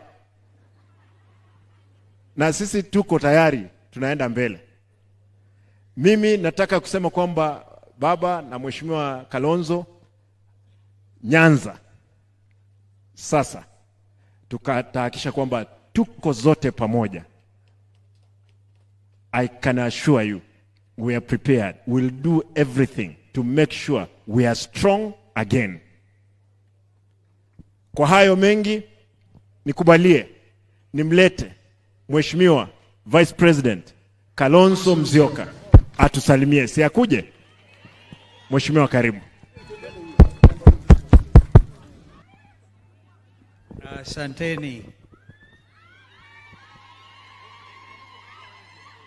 Father in charge wa Ichuni Parish, napongezi sana waumini kwa kutimiza mwaka wa pili tangu mpatiwe mamlaka zaidi. Sisi tumekuja kuwapongeza na pia kusema asante kwa Mwenyezi Mungu. Mbiamuri naendi. Najua mimi ni korera mjambo. Nitawaambia korera kwa sababu ya kuchukua wasichana yangu, lakini itakuja na vijana kutoka huko na wao wasikie, na wao pia wapate mabibi kutoka huko, ndio tumalize ukabila Kenya hii. Baba atazungumza kwa sababu tumeelezwa kutoka hapa kuna mchango maalum, lakini pia sandaka yetu tutatoa, si ni kweli? Na mkituhitaji tutarudi. Kuna kijana yangu mmoja anaitwa Shemombati. Shemombati is one of the trainers natoka kwa constituency ya Bobasi. I remember Governor, I think we were supposed to come with my friend Shem tusaidia kanisa Katoliki pia in the neighboring constituency. Mjumbe wake Mheshimiwa Obiri ni wa chama cha Wiper. Na kwa hivyo sisi ni jamii ya Azimio. Na tukija twaja kwa unyenyekevu na kuomba Mwenyezi Mungu atuzindishie mapenzi yake hasa kwa upande wa kupata haki Kenya hii. Hali ya demokrasia Kenya hii na hata bara nzima la Afrika iko hatarini. Hatarini kabisa hali ya demokrasia. Kwa hivyo sisi chini ya katiba yetu ya 2010 tuamue kama vile Wakisii, korera zangu wameamua kulinda demokrasia. Mheshimiwa Simbarati, nakupa heko kwa kusimama. Pongezi kwa kuteuliwa kama vice chairman wa ODM. Mimi nakujua wakati mwingine kule Nairobi tukilemewa na maandamano tulikuwa tunamulilia Simbarati. Kumbe alienda nyumbani Kisii na huku ameweka kila juhudi. Kijana mdogo huyu Barongo, we congratulate you, we will support you kwa mawaidha na kwa vyovyote vile. Ukiona baba Raila amekuja kwako ni baraka tupu. Kutoka hapa hakuna kurudi nyuma. Na vile vile viongozi wa chama ama mwelekeo wetu wa Azimio la Umoja One Kenya, kaini strong, lindeni demokrasia. Nilisema hata Afrika nzima kuna shida. Upande wa West Africa kule, mesikia nje yaitwa Burkina Faso, nyingine yaitwa Mali, ingine yaitwa Niger, zimepunduliwa na majeshi, na juzi Gabon, mpaka rais wa Ufaransa ndugu Raila akanukiliwa akisema kuna military coup pandemic. Ni kwa sababu ya kuhujumu demokrasia. Watu walijua kwa mfano rais wa Gabon hakushinda, akapinduliwa na walinzi wake, na akaanza kusema huku nje pigeni kelele, kumeharibika, nimeng'olewa mamlakani. You know, there is a problem in Africa. Zote tulikuwa tukitarajia msimu huu will be what they are calling silencing the guns. Milio ya bunduki ikome Afrika. Lakini baadaye hata hapa Kisii na Kenya tunapigwa risasi, live bullets, kwa kufanya haki yetu ya kikatiba. Tuko hapa kuwahimizeni, msife moyo, Mungu yuko, Nyasaye halali, na yeye ako pamoja nasi. That is why we say God is good all the time. Ama sivyo? Mungu yu mwema na kila wakati. Msifadhaike, msiogope, fanyeni haki yenu ya kikatiba. Na Raila na sisi wenzake tuko pamoja nanyi. Kwa hivyo msione watu wanakuja wanakimbia huku na kule, na serikali ni mbili. Governor Simbarati, chukua msimamo. And I want to thank you for that assurance. Kwanza Nyanza, the original Nyanza will stay in Azimio, na hakuna mtu anaweza kupindulia mambo haya. Kwingineko Kenya hii tunawaangalieni nyinyi. Wengine wanasema sijui baba anastaafu, sijui nini, sijui wengine wanalima kule, wanasema wanachukua kisehemu fulani. Who doesn't know the sacrifice my brother Raila has made in this country? Kwa upande wa devolution, ungatusi huu. Na atakuja kuelezeni hivi karibuni ndio tusonge mbele. Amesema hapa treasurer wa ODM, my friend, akasema, you know governor, before we talk about 2027, we must settle 2022. Na ndio sababu tuko kwa mazungumzo. Agenda imewekwa wazi. Agenda moja ni hiyo imetajwa hapa, kwamba lazima kuwe na electoral justice. Hiyo sio kusema tu tuweke makamishna wengine ambao wana tabia hiyo ya kuibaiba kura, lakini We want to get the electoral justice, including opening of the server. Kila kitu kiko mbele yetu. Na Raila ameniambia tukienda tuangalie macho tuone they don't mean business. We have no time to waste for this country. We have no time. Hawa watoto wanahitaji. Gavana hapa amenijulisha sasa hivi, Gavana Wanga, kwamba vijana wanaenda university wanaitishwa 300,000 shillings ukasome degree. Pesa zitatoka wapi? Na hali ya maisha ndiyo hiyo. Angalieni, bei ya shilingi imechuka chini, interest rate zinaenda juu. Clearly there's a problem in our country. Na lazima tuzungumze. Ndio tukasema cost of living iko kwa meza vile vile. Gharama ya maisha. Hata ingawaje nyinyi mnapata mvua kwa wingi, si bado mna njaa? Si mnanunua sukari? Terrible. Kumbe mnajua kikamba ya Kigusii. Kwa hivyo we will talk. Kwa sasa tumeleta salamu zetu, na kwa sababu tuko kanisani bado, Father, thank you for your generosity. Porojo ziliisha. Nikakutana juzi na huyo anaitwa Kome, Inspector General of Police. Nikamjulisha, number 1, your office is independent.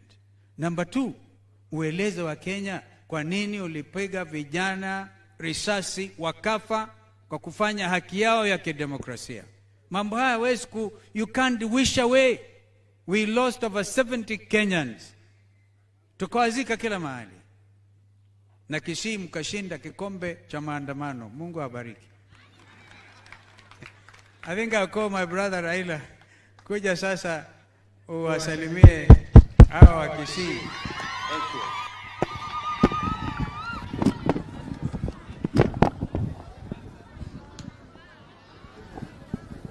Haya. Abamento mbuyamure. Mbuyamure naende. Asanteni sana. Father na makasisi bae wametualika hapa na Wakristo wote. God is good all the times. Wow, asante sana. Tuna furaha kufika hapa katika kanisa hii ya Ichuni. Tulisema kabla tujaenda kwa hafla ingine, tufike hapa siku ya Jumapili tuombe pamoja na Wakristo ili siku yetu ibarikiwe. Ndio sababu tumefika. Sasa mimi si mgeni hapa. Mimi nimefika hapa mara mingi zaidi. Tumekuwa hapa ndani yake kwa muda mrefu sana. Kulikuwa hapa Zefania Anyeni Mugundi Jaramogi katika bunge. Na yeye vile vile alikuwa organizing secretary ya chama cha KPU. Alafu mwaka wa 92 tulikuja hapa na Jaramogi. Alafu mzee mmoja rafiki yake alikuwa anaitwa Ongoto. Akaleta kijana moja anaitwa Ferdinand Obure. Akashika hiyo mkono ya Obure akasema, huyu Jaramogi, hii mtoto ni yako huyo. Nimekupatia yeye, peleka yeye bunge. Hiyo Obure hiyo tulienda na yeye, alikuwa mbunge alichaguliwa hapa katika tikiti ya Ford Kenya. Bomachoge. Na Obocha alichaguliwa kule upande wa Nyamira vile kwa tikiti ya Ford Kenya. Kwa hivyo tuko pamoja miaka hizi zote. Sasa mimi nimefurahi kukuwa na nyinyi hapa Wakristo. Mimi ni Anglikana. Lakini mimi rafiki ya Wakatoliki sana. Wakatoliki wamenisaidia. Kuna wakati mwingine Simba alikuwa anataka kunirarua. Wakatoliki ndio walinichukua. Wakanificha mpaka wakapeleka mimi ng'ambo. Kwa mimi ni rafiki ya Wakatoliki. Kila mara kwa mara niko na furaha sana kuja kwa kanisa wa Katoliki. Na naomba pamoja. Sasa hao wote wamesema mambo ya siasa mingi nitasema kule katika ile hafla nyingine. Lakini hapa mpaka nitoa shukrani kwenu Abagusi kwa kusimama imara pamoja na sisi. Mlipiga kura kwa fujo kabisa kwa Azimio, sio? Walifanya ukarabati kule Nairobi, lakini hiyo maneno bado itaangaliwa. Sasa sisi tumesema tunataka Wakenya wote wawe kama kitu kimoja. Hatutaki ubaguzi ya kabila. Unaona saa ingine wanabagua. Saa ile wanaajiri vijana kwa jeshi wanabagua. Kwa polisi wanabagua. Kwa serikali wanabagua. Hiyo hatutaki kama Wakenya. Tunataka kila Mkenya ni Mkenya. Kwa mfano katika hii nini wameajiri permanent secretary 51 hakuna Mkisii hata mmoja huko ndani. Nasema Wakisii wamefanya makosa gani? Si ni Wakenya? Tunatoa ushuru ama sivyo? Hiyo ndio sisi tunasema. Sasa sisi tuko hapa na kijana wenu Simba Rati. Hiyo Simba nilikuwa naye Nairobi. Mimi nilipeleka yeye kwanza katika City Council ya Nairobi. Akakaa hiko msimu moja. Abaza kaniambia mimi hii sasa nimetoshana na mambo ya ukansla. Nataka ubunge. Tukashikana na yeye tena tukaenda kwa sasa bunge pande ya Dagoretti. Akaenda kule akafaulu akachaguliwa. Akararua wengine kule. Hii Simba ambayo kuna makucha anararua. Akaniambia sasa nimetosheka na hii mambo ya ubunge Nairobi, nataka nirudi nyumbani. Unataka kwenda kusimama kama mbunge? Hapana. Sasa mimi naenda juu kama gavana. Nikamwambia ndio mimi nitakuunga mkono. Sasa alikuja hapa. Wale wengine walikuwa wanaangalia yeye, nasema huyu kijana anapiga tu, anaweka tu, hakuna chochote. Sisi tunajua siasa ya Kisii. Nikasema unajua siasa ya Kisii? Ndio. Lakini hamjui Simba ni nini. Wakati Simba yaanza kuwararua, anakuja kulia kwangu. Jamaa anacheza mchezo offside. Nikasema mlisema mnajua Kisii kumshinda Simba. Huyo wakalialia, lakini Simba ikawararua mpaka akaingia ndani. Hongera sana sana sana sana. Sasa kijana yangu huyu Barongo, huyu ni mtoto yangu huyu.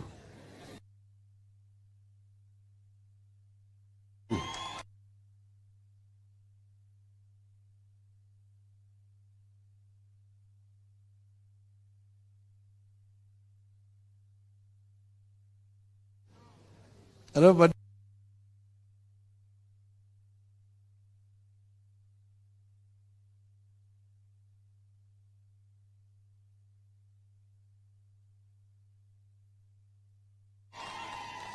ongera sana. Tena yeye alielewa kule upande ya Kisii, upande ya Migori. Unaona yeye anaongea Kijaluo hata kunishinda mimi. Sasa sisi tumesema tunataka mambo ya ugatuzi ifanye kazi vizuri. Serikali ya juu kule iko Kenya Kwanza. Lakini hapa iko serikali ya Azimio, ODM. Tumesema leteni pesa kutoka juu hapa chini ili serikali ya ugatuzi ifanye kazi kwa wakazi wa Kisii. Mambo ya kujenga manyumba ni kazi ya serikali ya county. Patia Simba pesa. Mambo ya matibabu patia Simba pesa.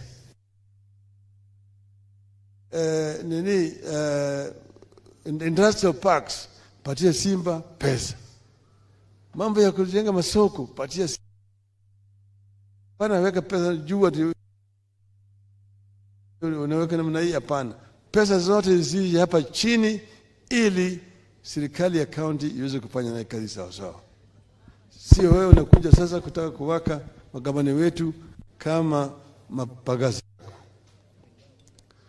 Sisi mazungumzo ni sababu tumeweka Kalonzo anaongoza timu, na tutawapatia nafasi waongee vizuri, tupate suluhu ya kudumu kwa mambo hii tuko nazo. Lakini wakileta nyokonyoko,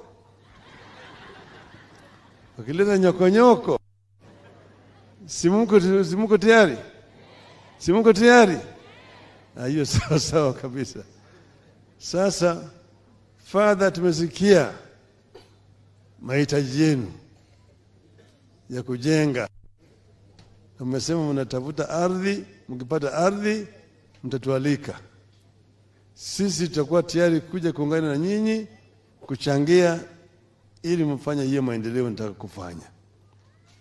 Siku ya leo tulikuja tuko maombi na tuko tuna sadaka kidogo. Mimi nataka kutoa sadaka na wengine waweke juu yake namna hiyo. Lakini hii si harambee, ni sadaka tunatoa kidogo, si namna hiyo. Kwa hivyo sasa alete kitu hapa.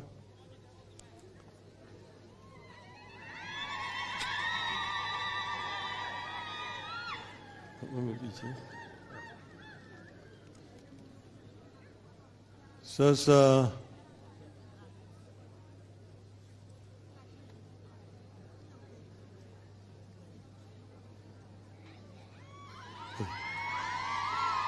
hiyo ni 500, 1,500. Alafu ni maana hii kwaya yako hapa wametukumbisha sisi vizuri sana, wamecheza vizuri sana. Nataka wanunulie hao viatu. Mimi nitatoa hapa 1,100.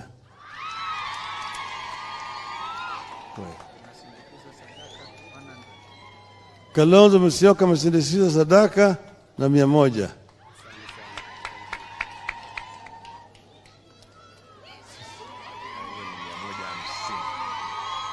Simba Rati 150.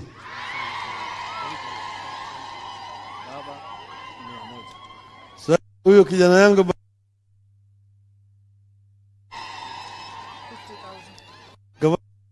wanga 50. Halo. Uchila yako 50.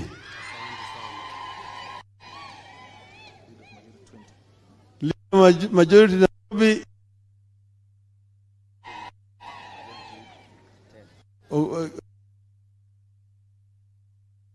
Nairobi ugeto kijana kutoka hapa 10.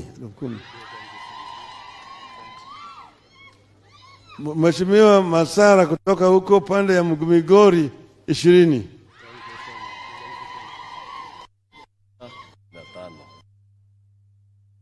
Hello.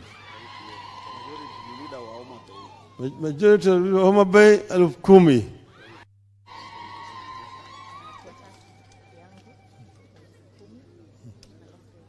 Irene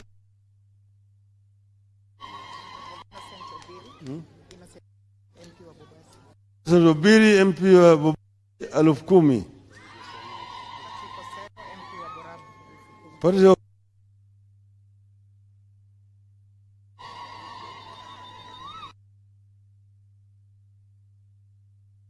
Pati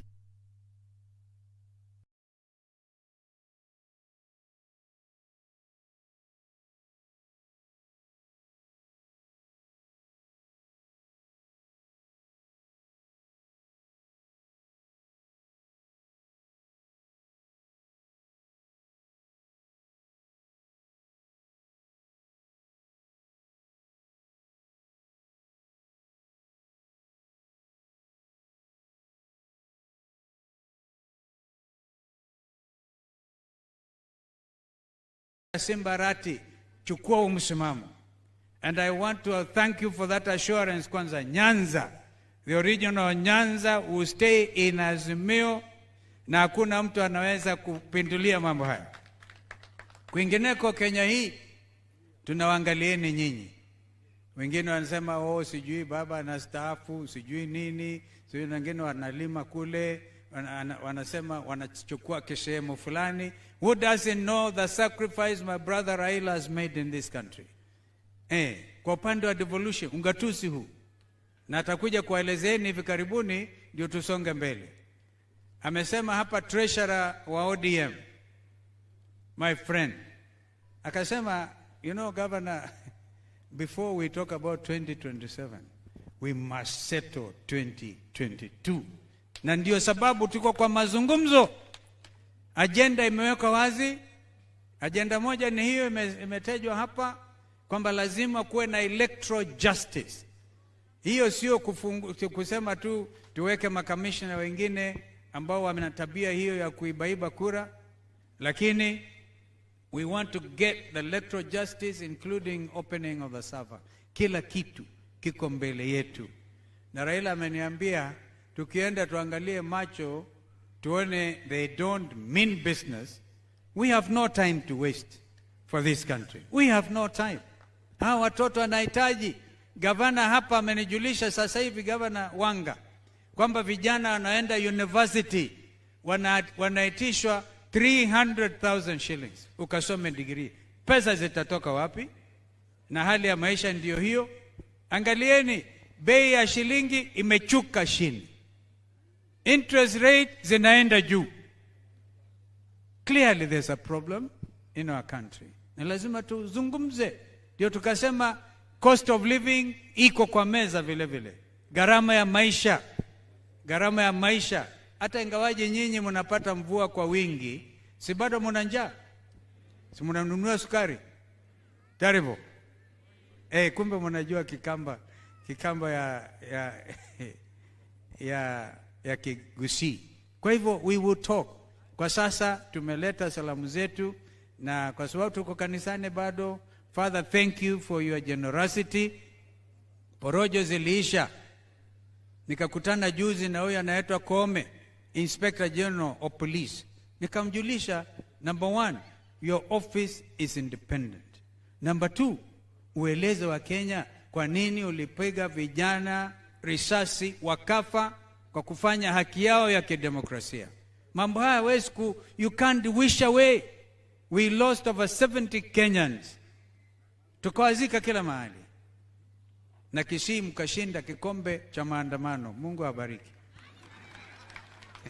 I think I'll call my brother Raila kuja sasa uwasalimie hawa wa Kisii. Thank you.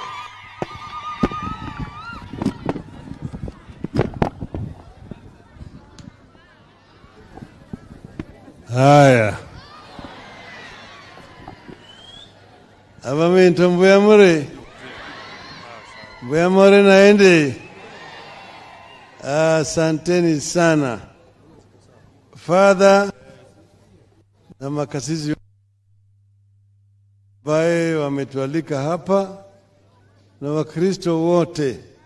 God is good all the times. Wow, asante sana.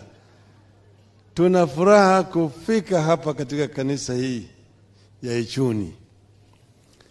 Tulisema kabla tujaenda kwa hafla ingine, tufike hapa siku ya Jumapili tuombe pamoja na Wakristo ili siku yetu ibarikiwe.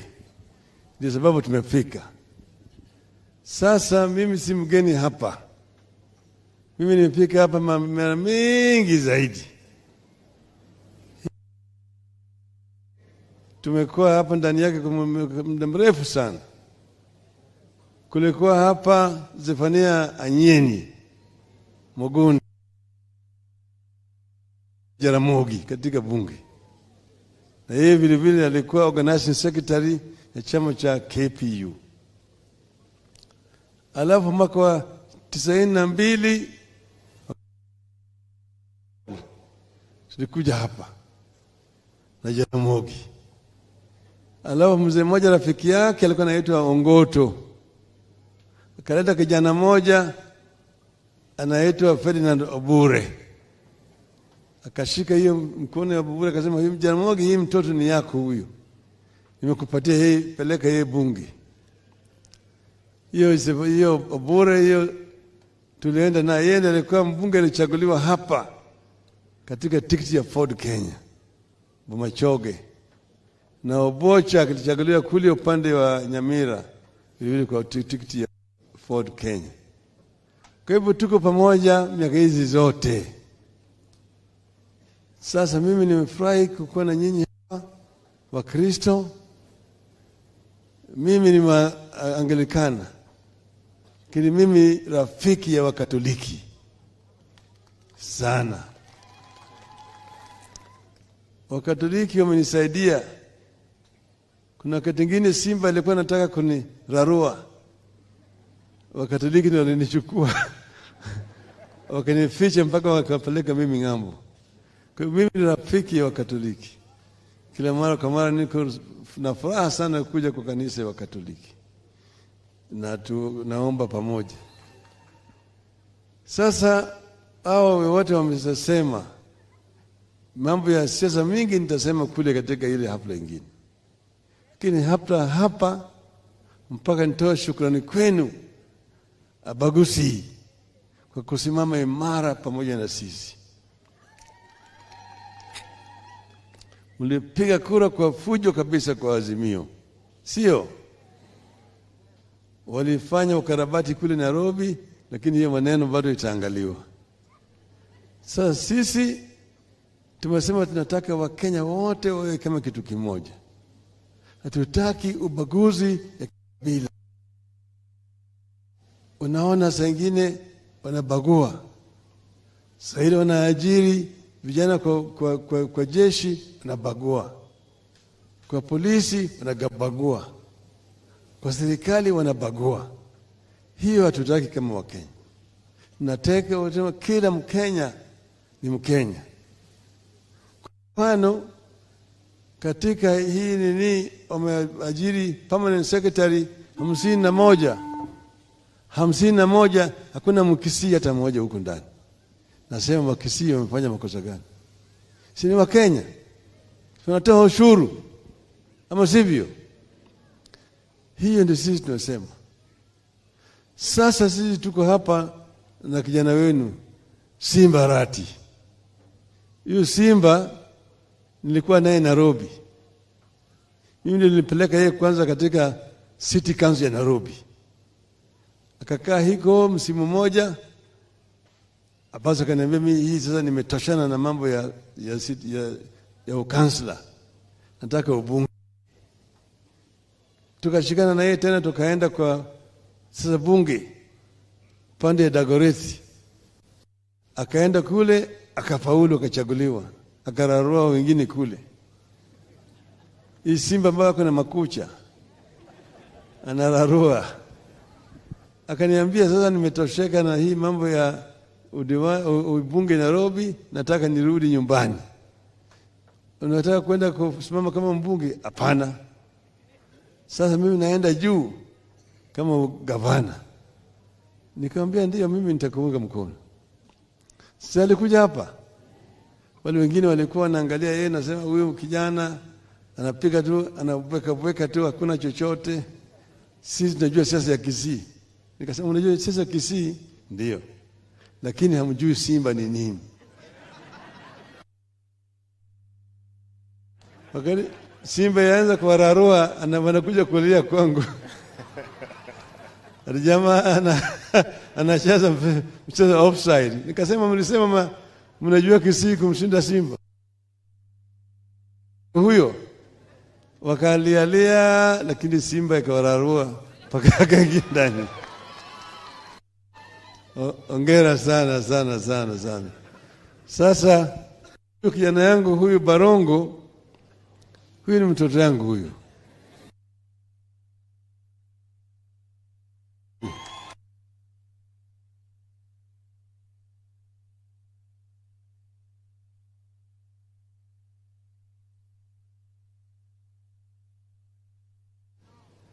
Alafu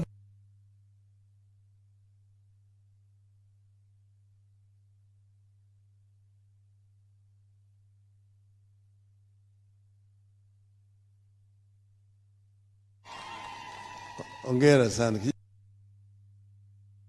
Tena yeye alielewa kule upande ya Kisii, upande ya Migori. Unaona yeye anaongea Kijaluo hata kunishinda mimi. Sasa sisi tumesema tunataka mambo ya ugatuzi ifanye kazi vizuri. Serikali ya juu kule iko Kenya Kwanza, lakini hapa iko serikali ya Azimio, ODM.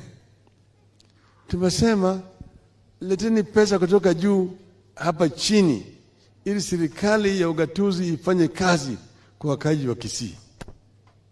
Mambo ya kujenga manyumba ni kazi ya serikali ya county, patie Simba pesa. Mambo ya matibabu patie Simba pesa.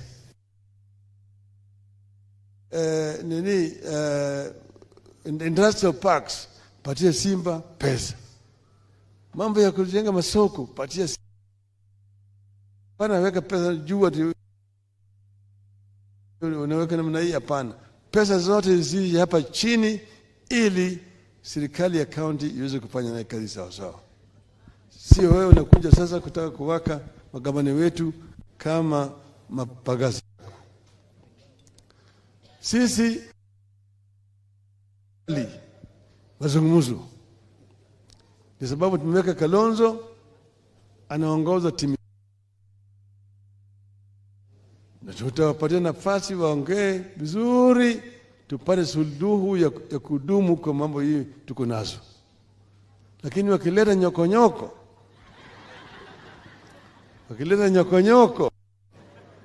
simuko tayari? Simuko tayari?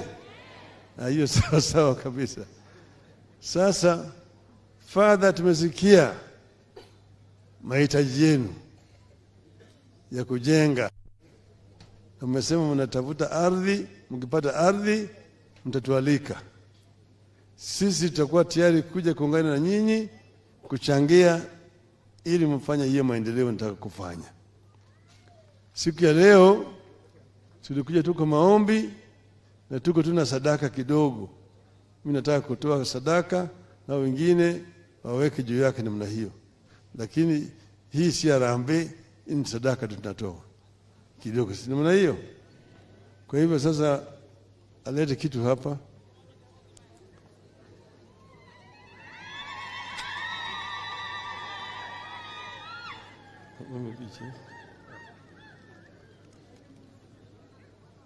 Sasa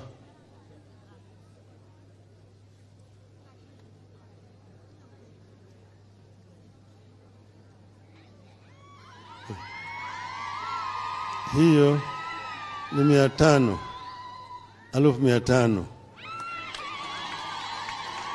Alafu ni maana hii kwaya yako hapa wametukumbisha sisi vizuri sana, wamecheza vizuri sana. Nataka wanunulie hao viatu. Mimi nitatoa hapa 100,000.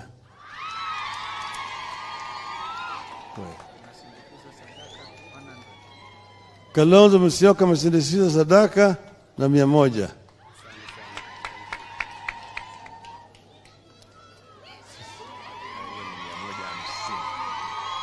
Simba Rati 150.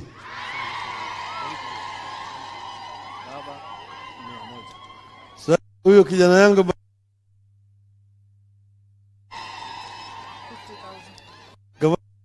Wanga 50. Halo. Uchila yako 50.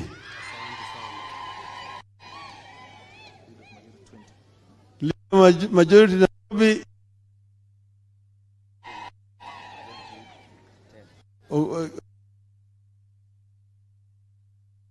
Nairobi ugeto kijana kutoka hapa 10.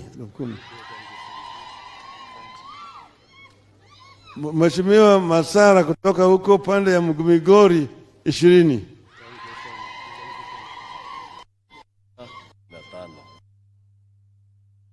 1000. Majority wa Homa Bay 10,000.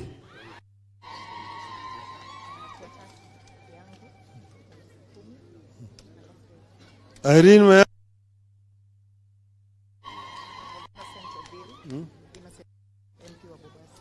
Zobiri MP wa Bobasi 10,000.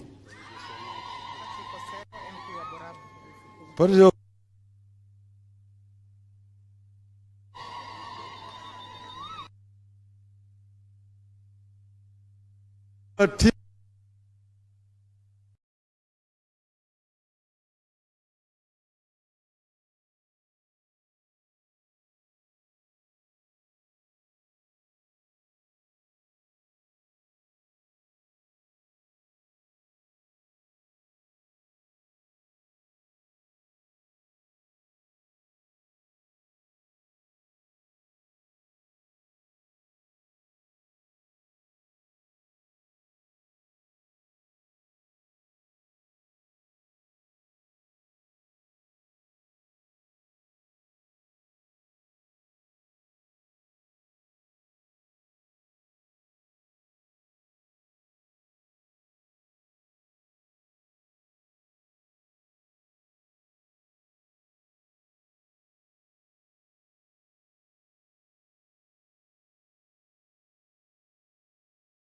na serikali ni mbili, Governor Simbarati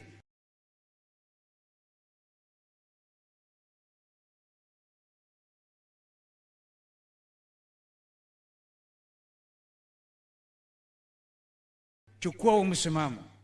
And I want to thank you for that assurance. Kwanza Nyanza, the original Nyanza will stay in Azimio na hakuna mtu anaweza kupindulia mambo haya. Kwingineko Kenya hii tunawaangalieni nyinyi. Wengine wanasema oh sijui baba anastaafu, sijui nini, sijui wengine wanalima kule, wanasema wanachukua kisehemu fulani. Who doesn't know the sacrifice my brother Raila has made in this country? Kwa upande wa devolution ungatusi huu. Na atakuja kuelezeni hivi karibuni ndio tusonge mbele. Amesema hapa treasurer wa ODM, my friend, akasema, you know governor, before we talk about 2027, we must settle 2022. Na ndio sababu tuko kwa mazungumzo. Agenda imewekwa wazi. Agenda moja ni hiyo imetajwa hapa kwamba lazima kuwe na electoral justice. Hiyo sio kusema tu tuweke makamishna wengine ambao wana tabia hiyo ya kuibaiba kura, lakini we want to get the electoral justice including opening of the server. Kila kitu kiko mbele yetu. Na Raila ameniambia tukienda tuangalie macho tuone they don't mean business. We have no time to waste for this country. We have no time. Hawa watoto wanahitaji. Gavana hapa amenijulisha sasa hivi, Gavana Wanga, kwamba vijana wanaenda university wanaitishwa 300,000 shillings ukasome degree. Pesa zitatoka wapi? Na hali ya maisha ndiyo hiyo. Angalieni, bei ya shilingi imechuka chini. Interest rate zinaenda juu. Clearly there's a problem in our country. Na lazima tuzungumze. Ndio tukasema cost of living iko kwa meza vile vile. Gharama ya maisha. Hata ingawaje nyinyi mnapata mvua kwa wingi, si bado mna njaa? Si mnanunua sukari? Terrible. Kumbe mnajua kikamba ya Kigusi. Kwa hivyo we will talk.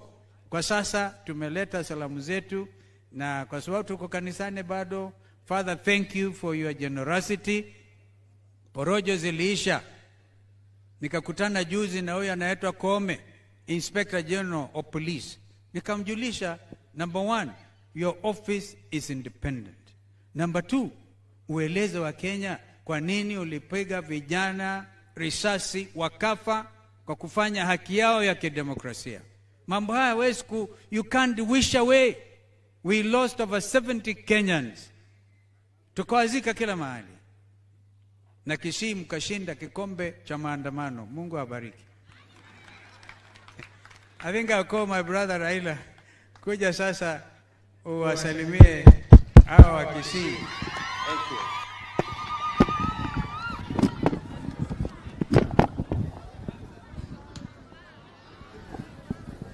Haya.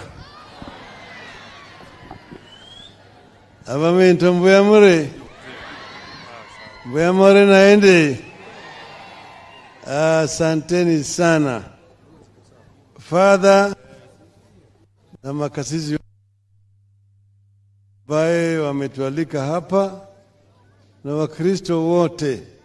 God is good all the times. Wow, asante sana. Tuna furaha kufika hapa katika kanisa hii ya Ichuni.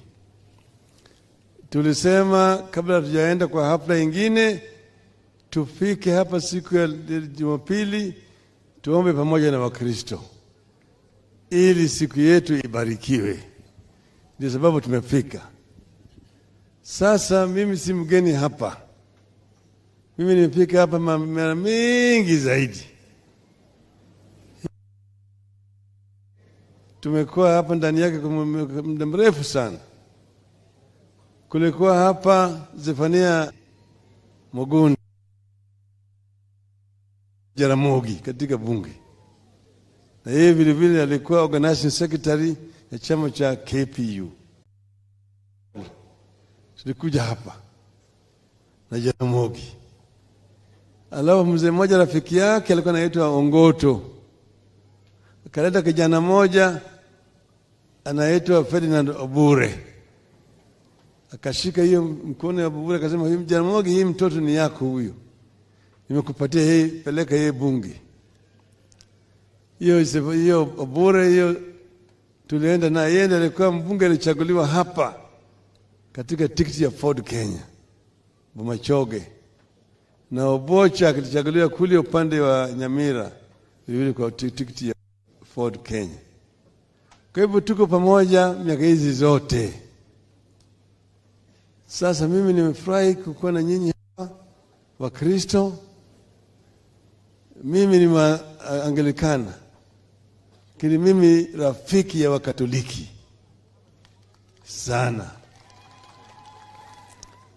Wakatoliki wamenisaidia. Kuna wakati mwingine Simba ilikuwa nataka kunirarua. Wakatoliki ndio walinichukua. Wakanificha mpaka wakapeleka mimi ng'ambo.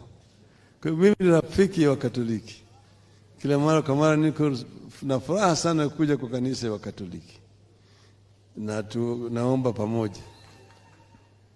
Sasa hao wote wamesema mambo ya siasa mingi nitasema kule katika ile hafla nyingine. Lakini hapa mpaka nitoa shukrani kwenu Abagusi kwa kusimama imara pamoja na sisi. Ulipiga kura kwa fujo kabisa kwa Azimio. Sio? Walifanya ukarabati kule Nairobi, lakini hiyo maneno bado itaangaliwa. Sasa sisi tumesema tunataka Wakenya wote wawe kama kitu kimoja. Hatutaki ubaguzi ya kabila. Unaona saa ingine wanabagua. Saa ile wanaajiri vijana kwa jeshi wanabagua. Kwa polisi wanabagua. Kwa serikali wanabagua. Hiyo hatutaki kama Wakenya. Nataka kila Mkenya ni Mkenya. Kwa mfano katika hii nini wameajiri permanent secretary 51 hakuna Mkisii hata mmoja huko ndani. Nasema Wakisii wamefanya makosa gani? Si ni Wakenya? Tunatoa ushuru ama sivyo? Hiyo ndio sisi tunasema. Sasa sisi tuko hapa na kijana wenu Simba Rati. Hiyo Simba nilikuwa naye Nairobi. Mimi nilipeleka yeye kwanza katika City Council ya Nairobi. Akakaa hiko msimu moja. Abasa kaniambia mimi hii sasa nimetoshana na mambo ya ukansla. Nataka ubunge. tukashikana na yeye tena, tukaenda kwa sasa bunge pande ya Dagoretti, akaenda kule akafaulu, akachaguliwa, akararua wengine kule. Hii simba ambayo kuna makucha anararua. Akaniambia sasa nimetosheka na hii mambo ya ubunge Nairobi, nataka nirudi nyumbani. Unataka kwenda kusimama kama mbunge? Hapana. Sasa mimi naenda juu kama gavana. Nikamwambia ndio, mimi nitakuunga mkono. Sasa alikuja hapa, wale wengine walikuwa wanaangalia yeye, nasema huyu kijana anapiga tu, anaweka tu, hakuna chochote. Sisi tunajua siasa ya Kisii. Nikasema unajua siasa ya Kisii? Ndio. Lakini hamjui simba ni nini. Wakati simba yaanza kuwararua, anakuja kulia kwangu. Jamaa anacheza mchezo offside. Nikasema mlisema mnajua Kisii kumshinda simba.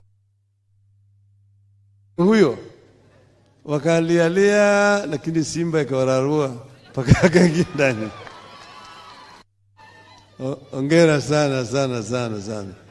Sasa kijana yangu huyu Barongo, huyu ni mtoto yangu huyu.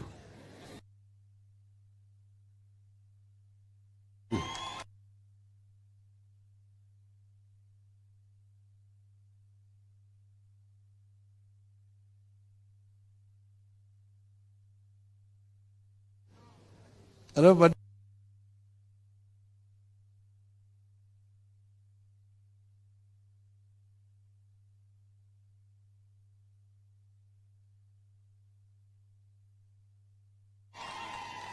ongera sana.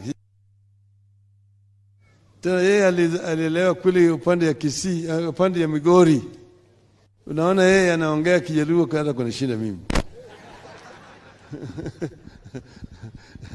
Sasa sisi tumesema tunataka mambo ya ugatuzi ifanye kazi vizuri. Serikali ya juu kule iko Kenya Kwanza, lakini hapa iko serikali ya Azimio, ODM. Tumesema leteni pesa kutoka juu hapa chini ili serikali ya ugatuzi ifanye kazi kwa wakazi wa Kisii. Mambo ya kujenga manyumba ni kazi ya serikali ya county, patia Simba pesa. Mambo ya matibabu, patia Simba pesa.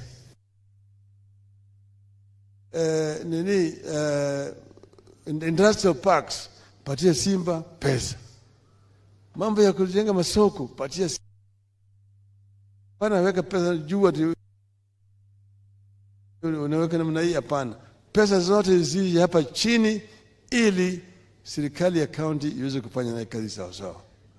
Sio wewe unakuja sasa kutaka kuwaka magavana wetu kama mapagasi. Sisi mazungumzo, kwa sababu tumeweka Kalonzo anaongoza timu, na tutawapatia nafasi waongee vizuri, tupate suluhu ya kudumu kwa mambo hii tuko nazo. Lakini wakileta nyokonyoko,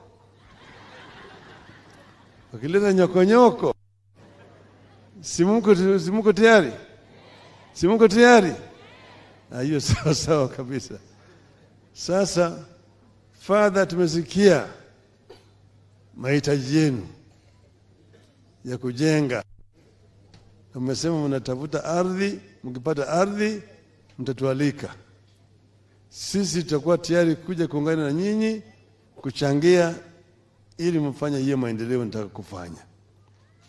Siku ya leo tulikuja tuko maombi na tuko tuna sadaka kidogo. Mimi nataka kutoa sadaka na wengine waweke juu yake namna hiyo.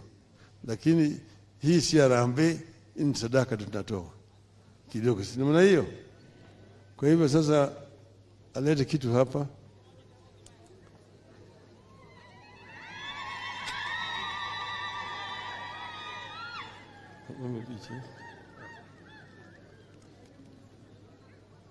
Sasa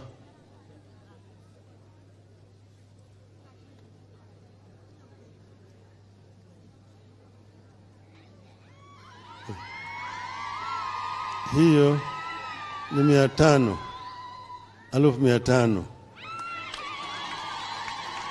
Alafu nimeona hii kwaya yako hapa wametukumbisha sisi vizuri sana, wamecheza vizuri sana. Nataka wanunulie hao viatu, mimi nitatoa hapa 100,000.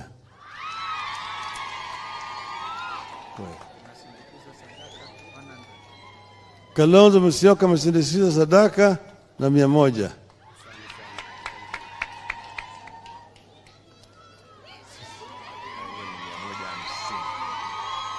Simbarati 150.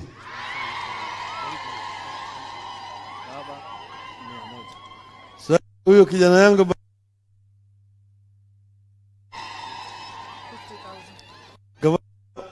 wanga 50. Halo. Uchilo yako 50.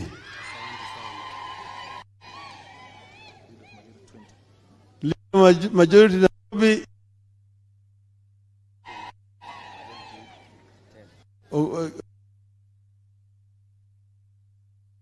Nairobi ugeto kijana kutoka hapa 10. Mheshimiwa Masara kutoka huko pande ya Migori 20.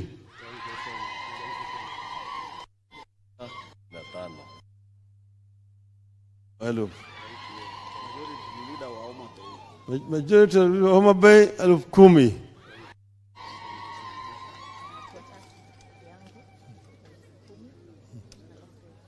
Irene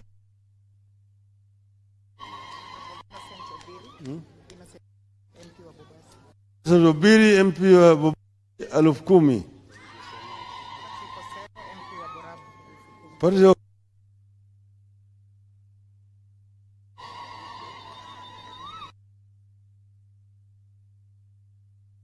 Pati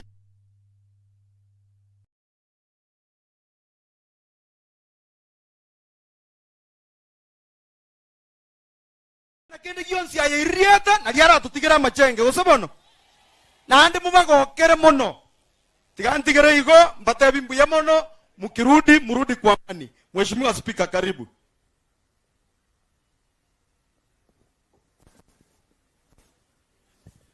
Mbia mono Majority Leader, Your Excellency the Prime Minister, abantu baminto mwe simbia more korango igambu ya more mweno mogoko. Mbia mono Your Excellency, ninajua tumetoka na wewe kutoka kule Ichuni Katoliki na leo umefika hapa saa hii kwa sababu ya kuja kusaidia hii shule. Na wacha nichukue nafasi ya binausi nishukuru mjumbe wangu Obadia kwa kufanya hii bidii ku make sure that today ameleta baba hapa na His Excellency the Governor. Abantu baminto rero ne sukuru tuacha gochangira taribo igo na papo chire taribo igo tigatomoro kyo bwanjani fulatele na mumuhakikisie hapa Bomachoge vile mheshimiwa amesema hapa ni Azimio. Si ni kweli? Hata mimi spika wa Kisii mimi mwenyewe ni Azimio. Sio ni fula. Mbiamono mimi sina mengi baba, leo siku ni yako kuja kusaidia watu wetu wa Bomachoge. Na leo tumefanikiwa mheshimiwa kwa sababu Prime Minister na Kalonzo wameanza kule Bochi, wako hapo Bokimonge, ni furaha sana. Asante sana, mukienda muende mzuri na andi, lakini rende kago changa nto kuiri atabato tigere kende mbate byo bobisi abantu baichuni igo baiririata baka papo tigesa tako ekwagache kanisa lero iga omobera. It is your duty na inu mogoke papa tigegento kiagache skuru eye once and for all. Mbiyamono nyasaba seseni. Mbiyamono mo Speaker Kisii County mwakere chinko bigaki. Bas. Sema mambo imechemka. Siwasikii, sema mambo imechemka. Bas. Naona kwamba wanafunzi wa shule yetu wako tayari kufanya item. Oh, good luck. Tafadhali.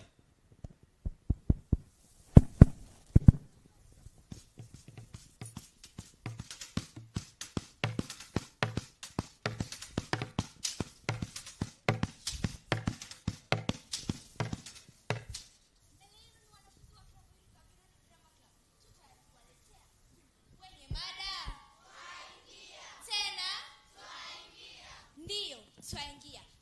Tichini safiri nasi.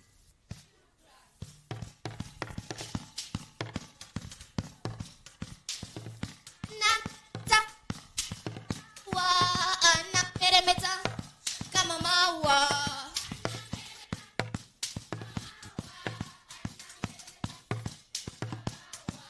Raila meremeta kama maua. Raila meremeta kama maua.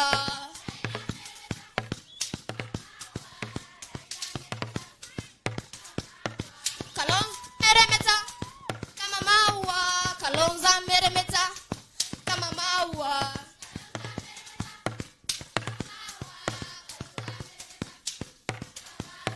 Simba meremeta maua. Simba meremeta kama maua.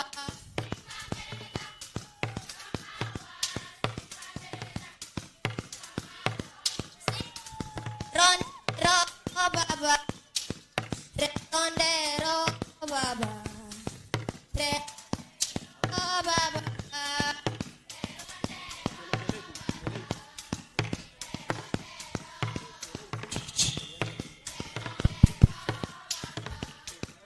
Ekenege kama bomorondo. Oya ekenege kama. Tuwapigie makofi mazuri watoto wetu.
Tuwapigie makofi mazuri watoto wetu wanapoondoka. Asante sana. Asante. Asante. Asante. Your Excellency, hawa watoto pindi utakapochukua serikali, hawa watakuwa wanakuja kuimba State House. Wapigieni makofi. Asante sana mwenzangu. Mbuya togenderete. Mure tayari bono korora abageni ababunge. Mure tayari. Iriri atanga abantu ba minto. Abantu ba minto manyahiga. Buna mogendrete kose kaigo. Nari omubuko noro gochigosoka buya igo twaigwananire. Nto base kolenta abageni abange tosinyuko bagokera. Naenda mangana tusambe. Mbuya mono sana. Asante sana. Sasa nimeingia upande wa wenzangu wabunge. Na tuanze na wabunge ambao sio wa area hii. Tuanze na wabunge jirani zetu. Wabunge jirani zetu kama wewe Peter Masara, karibu sana uongee na wananchi wa Bomachoge Borabu.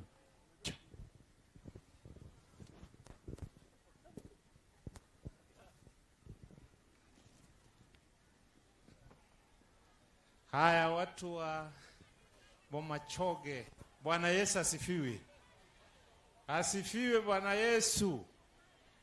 Basi mimi leo si siku yangu, baba akiwa hapa, yeye ndiye anaongea. Mimi nilikuja hapa niseme maneno mawili tu.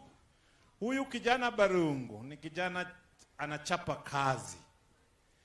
Mukitaka hii constituency endelee, ni miaka kama 15 akiwa governor, akiwa MP, Simbarati akiretire tuone maneno mengine kwa ajili anapenda kazi. Na huyu Simbarati akishakula miaka yake 10, baba atatuelekeza mahali tunampeleka. Asanteni na Mungu awabariki. Asante sana. Na munisamee because tunaenda haraka, tunaweza kusahau mamoja mawili. Kuna leaders wa Kupet na Kepsha. Inuka tu, wevia baba Raila Odinga, karibisha wageni wetu. Asante sana. Huyo ni Joseph Abincha, ndio executive secretary wa Kupet. Any other? Hezron, Kepsha chair, Kisii County. Asante sana. Tuko pamoja na Liroba Ngayale. Liroba inchu mwaka.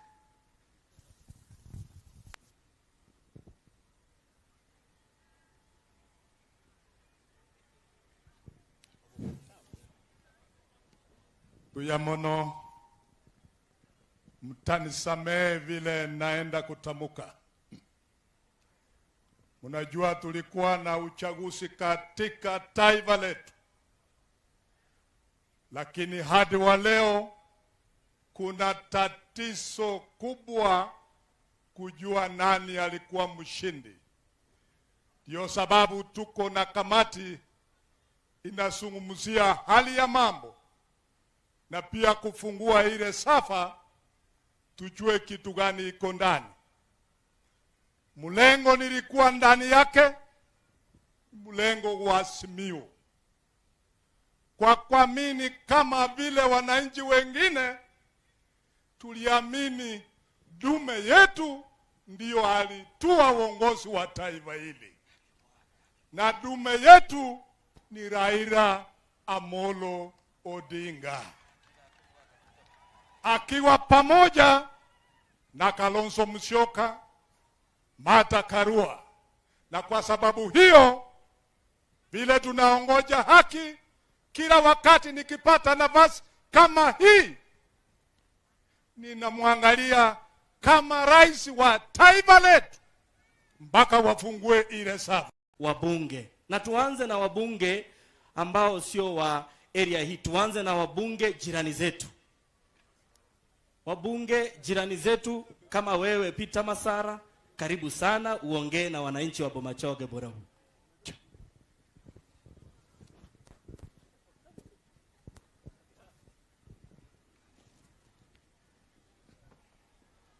Haya, watu wa Bomachoge, Bwana Yesu asifiwe.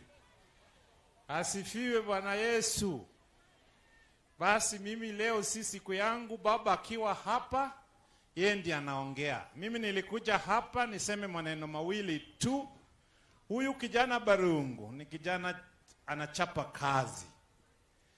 Mukitaka hii constituency endelee, ni miaka kama 15 akiwa governor, akiwa MP, Simbarati akiretire tuone maneno mengine kwa ajili anapenda kazi. Na huyu Simbarati akishakula miaka yake 10, baba atatuelekeza mahali tunampeleka. Asanteni na Mungu awabariki. Asante sana. Na munisamee because tunaenda haraka, tunaweza kusahau mamoja mawili. Kuna leaders wa Kupet na Kepsha. Inuka tu, wevia baba Raila Odinga, karibisha wageni wetu. Asante sana. Huyo ni Joseph Abincha, ndio executive secretary wa Kupet. Any other? Hezron, Kepsha chair, Kisii County. Asante sana. Tuko pamoja na Liroba Ngayale. Liroba inchu mwaka.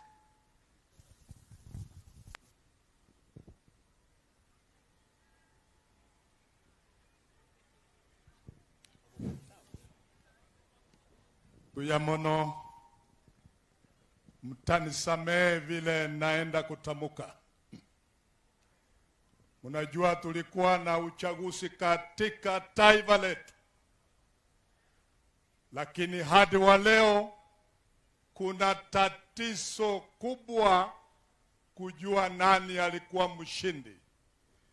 Ndio sababu tuko na kamati inazungumzia hali ya mambo na pia kufungua ile safa tujue kitu gani iko ndani. Mlengo nilikuwa ndani yake, mlengo wa Azimio, kwa kuamini kama vile wananchi wengine tuliamini dume yetu ndiyo alitua uongozi wa taifa hili, na dume yetu ni Raila Amolo Odinga, akiwa pamoja na Kalonzo Musyoka, Martha Karua. Na kwa sababu hiyo, vile tunaongoja haki, kila wakati nikipata nafasi kama hii, ninamwangalia kama rais wa taifa letu mpaka wafungue ile safa. Na kwa sababu hiyo, Your Excellency, the President of the people of Kenya, Your Excellency Kalonzo, Your Excellencies na waheshimiwa wengine, tumekuja hapa kwa sababu ya maendeleo. Lakini pia tunaangalia matatizo mengi katika taifa letu. Kwa sababu hiyo, tunakupa mkono Your Excellency, sukumana na hii serikali mpaka haki ya wananchi ipatikane. Haki ya hali ya maisha, haki ya uongozi bora, na ndio maendeleo ipatikane kwa wanyonge katika taifa hili. Na kwa sababu hiyo, na kuunga mkono pamoja tukiwa na wananchi wote, tukisema kwamba Mungu akubariki umri na afya, ndio haki ya wananchi ipitie kwa mkono wako. May God help you as we prepare to help the people for Machoge. Mimi natoka Kitutu Masaba, nilikuwa mbunge wa zamani. Area hii nililetwa na Mheshimiwa Anyeni. Nimekuja kati yenu kama rafiki, na nimekuja na contribution ya kusaidia kujenga shule hii tukiwa pamoja na viongozi wenu. Asante sana. Mpigie makofi Timothy Bosire. Nimeambiwa pia kuna representative wa Senator Onyonka ambaye asingeweza kufika huku. Tuko na representative ya County Women Rep ambaye pia yuko hapa. Wajumbe wenzangu, tafadhali karibuni. Kujeni mbele. Kujeni mbele hapa kwa sababu ya muda, ndio tuende haraka. Tutaanza na Super MP. Omoise kwa Momoroje. Aba Machoge bali mutaranya Momoro.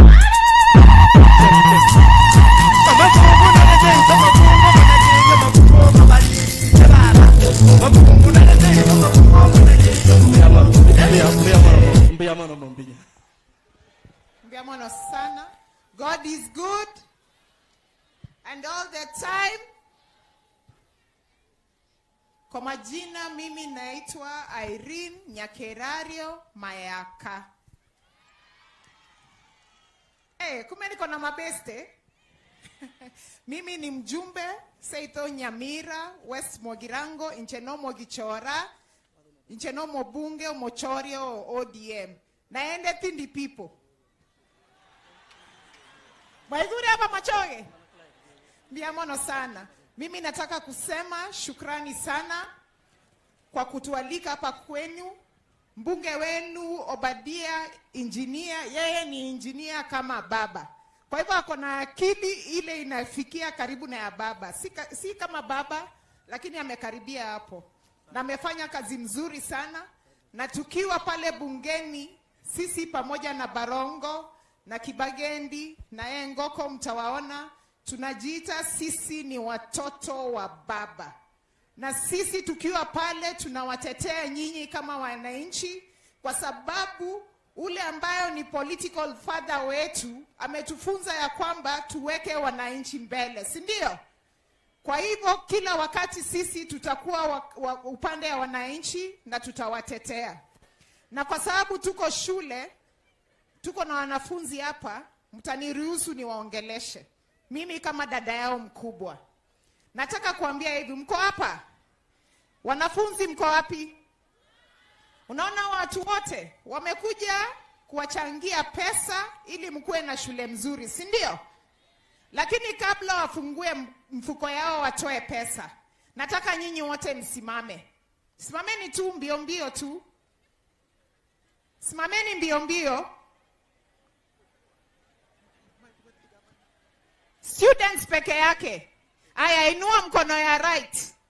Inua mkono ya right, alafu mtasema hii maneno baada yangu ndio wazazi na wa leaders na walimu wenu wasikie, si ndio? Aya, repeat after me. On this day, I promise my leaders, teachers and parents that I shall work hard in school, that I shall be respectful, and that I will open my books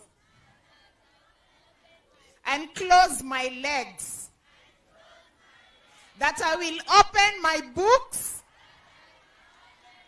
and close my legs. So help me God. Clap for yourselves. Thank you very much. Asante sana. Dennis, kuja nikupatie li kondom kaka. Najua ulipiga race mzuri sana South Mugirango, lakini Mungu atakubali. Hamjambo.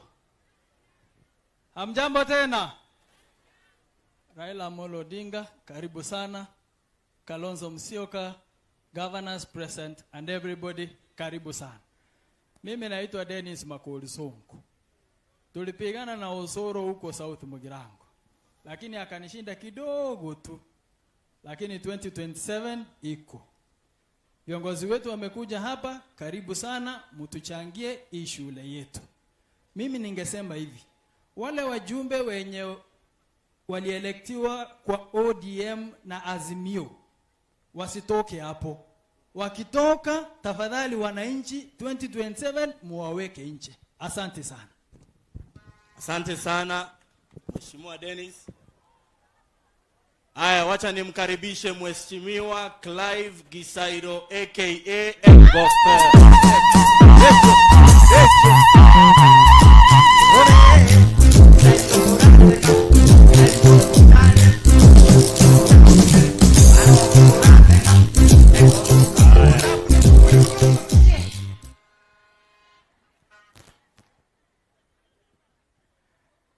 Abantu mumachoge mbiyamole nande muratu sasokera lero ntoliko rukenda mbiyamole omutaete koiyeri barongo tura ugaturusi bogetutu twaikira.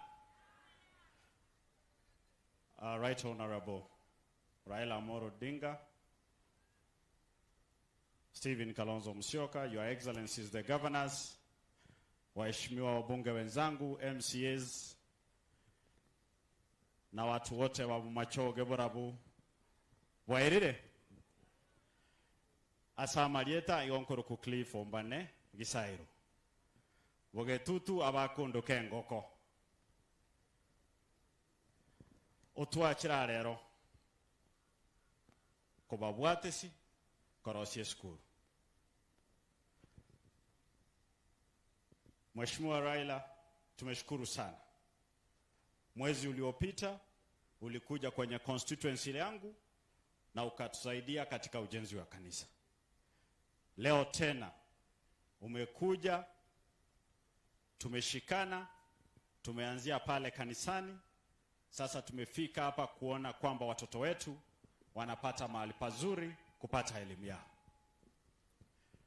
Tumekuja hapa kwa sababu ya urafiki mzuri tulionao na mjumbe wenu Obadia Barongo. Huu ndio uhusiano mzuri ambao tunasema kama viongozi wa Azimio tuendelee kusimama pamoja na kulinda uwanja wetu. Mambo ya wewe ulichaguliwa Azimio alafu unasema unakimbia mahali fulani kupewa maendeleo, ilhali umepewa pesa ya CDF, umepewa pesa ya kera. Onyesha wananchi umefanya nini na hizo hela. Mambo ya kusema kuna hela zingine mahali fulani, kule ni kuwahadaa wananchi.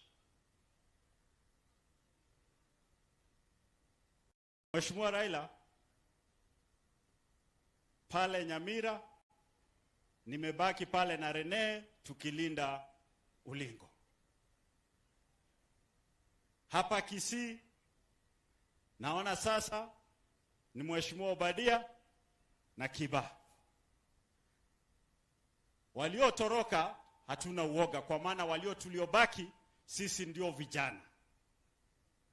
Tunayo nguvu ya kulinda upande wetu wa uwanja.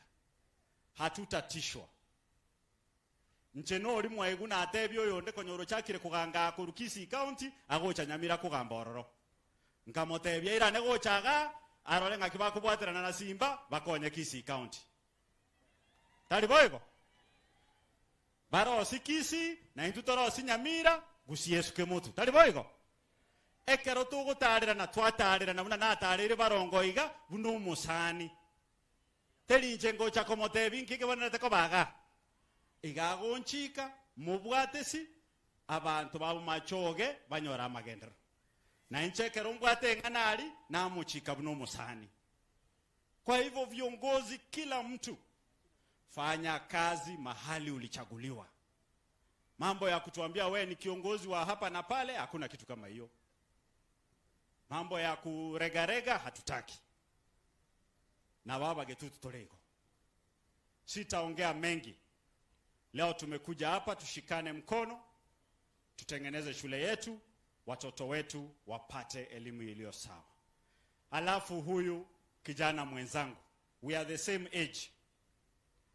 Tafadhali watu wa Bomachoge, hapana kuachilia yeye. Hako imara kwenye msimamo. He has never wavered. Protect him as the Abagetu to protect me. Mungu awabariki hapa Machoge. Gokera Clive Gisaire ngoko mwakere chinko bigaki. Oyiga kwa na mono igese ngenjo nyene kuno bochuru no ne nyingi. Ai kwa na boyigo okutwe na tete. Diamond. Kibage ndo. Kaka kaka kaka. Ekoro kabranje. Kaki moyo ndiate baba. Asante sana. Right Honorable Prime Minister,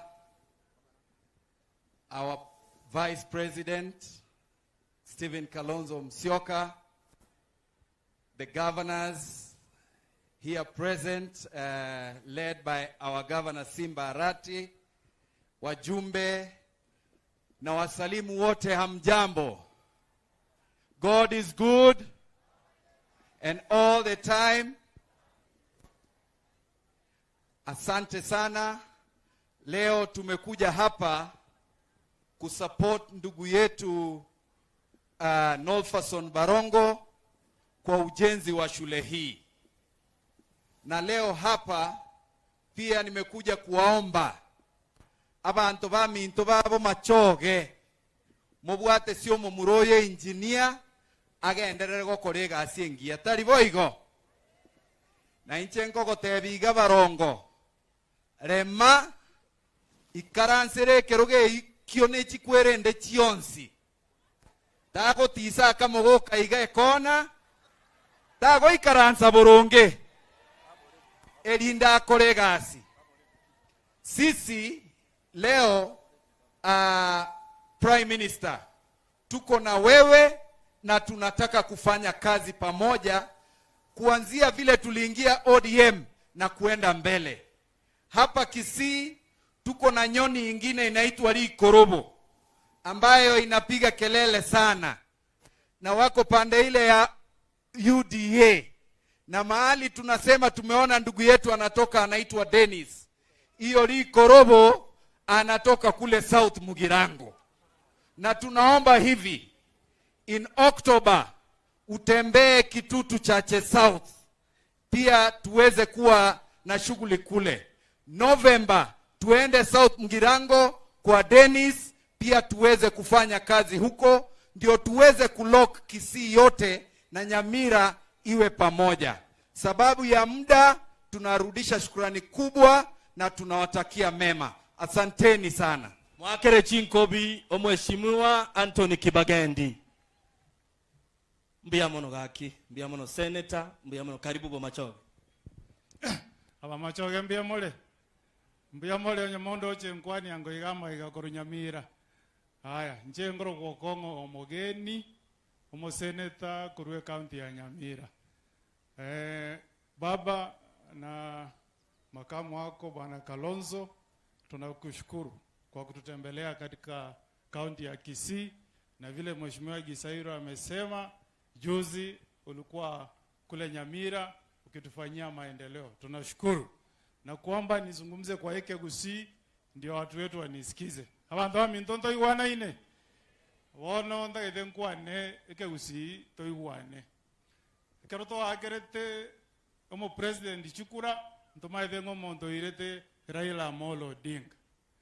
Lakini nda yetomo usi mo baba ntaba ngaini.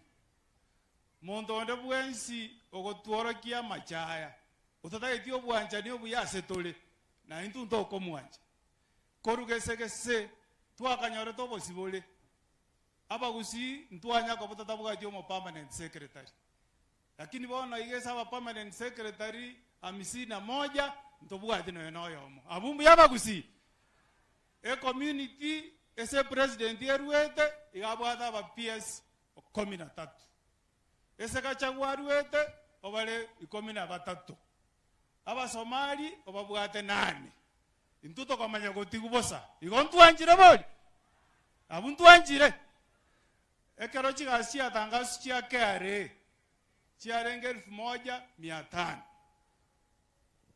Community ya William Ruto wakanyole birogo 402.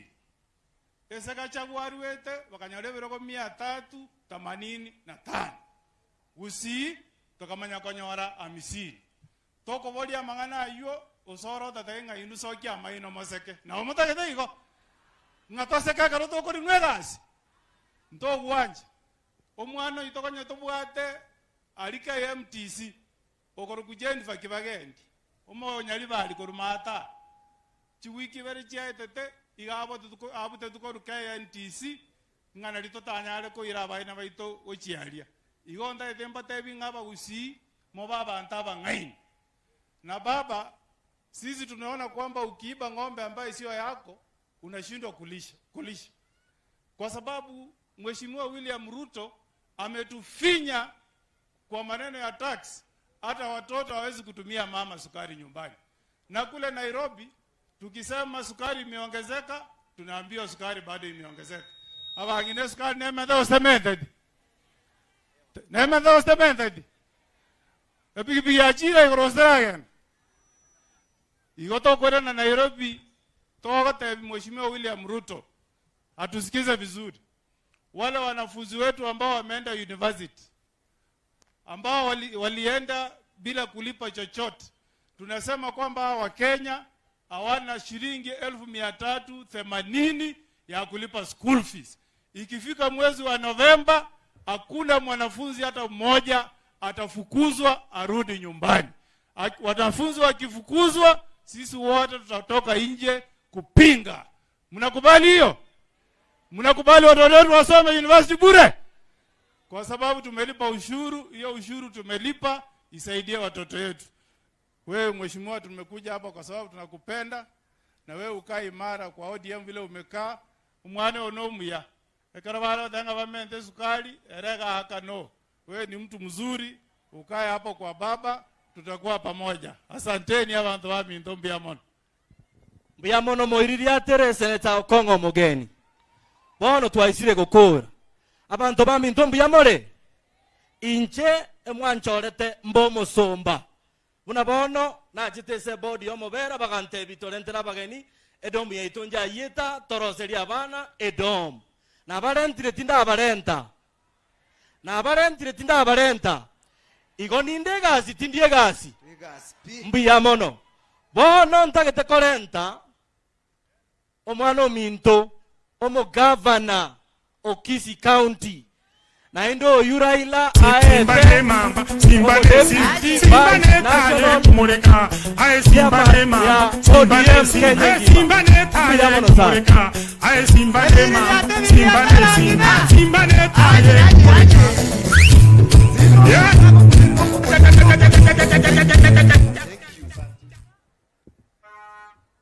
Bomachoge hoye! Bomachoge hoye! Naemba liaba SDM mulema lero tali tukulia kanisa lazima togo kimaete njino mu SDM kira li tukekero toramo torokenera ne kanisa abageni abarasma bamanyenga batige chibesaga talibo tigango tukwana Bomachoge hoye igo ebre ya chiri emoko nganjira ukwane ebintu biribyoka Baba Raila Odinga Kalonzo Musyoka na wageni wote, nataka niwakaribishe Kisii, mjisikie mko nyumbani. Kitu ya pili, kwa sababu niko na waheshimiwa wenzangu magavana wawili, nataka niwakaribishe hapa waseme jambo moja. Hii mvua itanyesha, lakini Pastor President, leo tunataka tujaribu imani yako. Sindio? Na wale wako hapo, omba hii mvua isimame kidogo. Mheshimiwa Ochira yako, kuja ndugu yangu. Gavana wa Migori. Atumia. Simba mamba, Simba neta.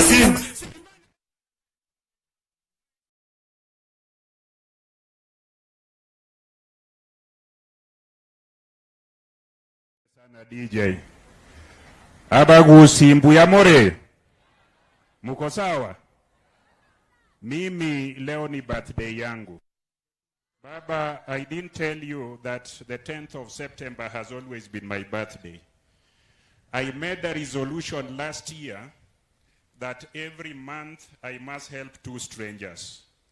I know I've not been here, and on my birthday, Baba, when you directed that I be here, I declared the journey to come here and help these people, because we must know one another and we must meaningfully use our days. So I'm happy to be here, my brothers and sisters who are here. I just want to say 2 things. Number 1, 33 years ago, I was at the University of Nairobi and I had graduated. Wakati huo, 33 years ago, my school fees was paid and I did not have to carry anything. In fact, I was given 5,040 to go and study as a university student. Maendeleo ni kwenda mbele. Saizi wanafunzi wa vyuo vikuu wanaambiwa walipe 300,000. Tunaenda mbele ama tunarudi nyuma? Hebu sema kwa sauti, tunaenda mbele ama tunarudi nyuma? Mimi nilichaguliwa bunge about 24 years ago nikiwakilisha Rongo yote. Wakati huo tulikuwa tunaambiwa twende tupige magoti kule State House tutafute maendeleo. Baba akiwa kiongozi wetu bungeni na Raila na Stephen Kalonzo Musyoka akiwa kiongozi wetu kule bungeni, tulijiokoa kwa hiyo mtego tukaleta CDF. Sasa wabunge wanaambiwa pesa ya CDF inachelewa, au waende wapige magoti ndio wapate maendeleo. Tunaenda mbele ama tunarudi nyuma? Tunaenda mbele ama tunarudi nyuma? Ya mwisho, sisi ndio tulipigania mambo ya ugatuzi tukiongozwa na baba. Pesa ya ugatuzi ikaletwa na tukaanza hiyo ugatuzi 2013. Saizi tunaambiwa tupige magoti, tuombe maendeleo huko. Tunaenda mbele ama tunarudi nyuma? Kwa hivyo baba, tunakuomba na hii mrengo yote tuongeze tuende mbele. Asanteni sana. Asante Gavana Migori. Gavana Homa Bay, Mama Gladys Aito, kati kupanga. Penda. Kama ndo kwa Asante sana kwa baba wetu na Stephen Kalonzo Musyoka ambao ni wageni waheshimiwa hapa na ndio tumewaleta. Abantu baminto Mbiamore. Mbiamore naende. Muko salama. Nione kwa mkono wale wamekaribisha baba.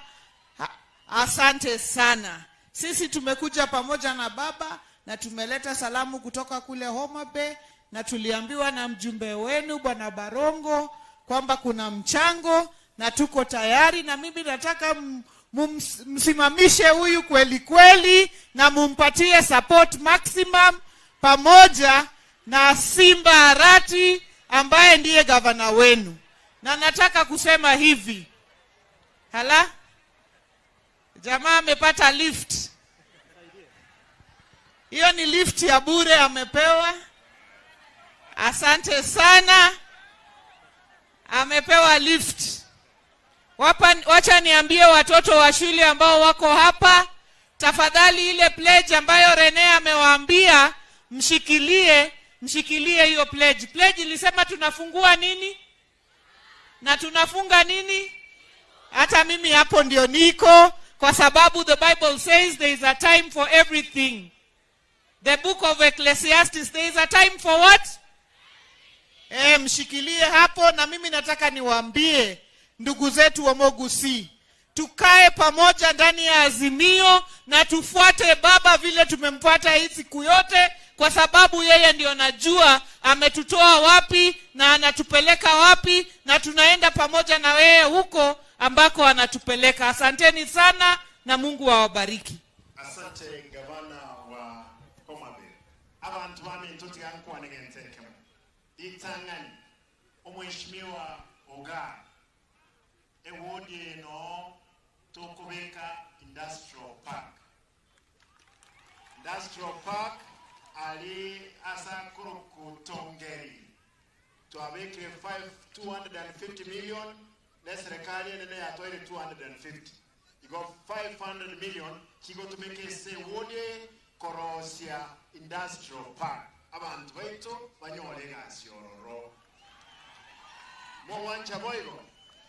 Igento ya kabere mugonga twabegete njabe advertised million 50 ejire crossway Magena ya elire twabegete 50 million yororo twakore kwenye igoratore. Igento kio mwelio ndaito goteba na mnikubalie niseme kwa Kiswahili. Tunaomba ndugu zetu wa Kenya kwanza waheshimu viongozi wetu, tutawaheshimu. Na tunauliza Mheshimiwa Gachagua, wewe ni deputy president, kuwa na heshima. Carry yourself as the deputy president. Ukikataa, wacha kutuzi baba. Baba ni mzee kuliko, na sisi tutaheshimu wewe. Lakini mkikataa, hata sisi magavana tutaweka amani yetu chini. Tupambane nyinyi uso kwa uso. Si ndio? Mole tayari. Ntuligoseka, ntulikuliera nchokege ntoki. Molero. Igo tubasabe bagende ngora na entogende ngora. Omoelio, omomroyo, omweshimiwa Barongo. Thank you my brother. Osokoleta a function yeye. Mbiamono lero chivesa chonsi pinaye kwaleta. I want to apologize. There is a lady called Sikita. Walikuwa wamesimama na mheshimiwa Timothy kwa gari. Nikasema leo Timothy amepata mtu. Hapana, yule mama ameolewa ako na bwana. Kwa hivyo nimesikia mtandaoni ilikuwa imegeuka kwamba Bosire tumepea yeye, hatujapea wewe, huyo ni mama wa mtu bwana. Kwa hayo mengi nikubalie, kwa sababu ya mvua tunataka pesa. Kwa sababu nijibe samoganeti. Ni nche tinda acha kubaka rambi ya mono. No mama yetenga kiga asieliende. Mwenye manyete. Toje tonye kole mugaso lero twena nebeza. With those many remarks, allow me to call upon the Vice President, His Excellency Stephen Kalonzo Musyoka, ndiye alete baba tuendelee na mchana.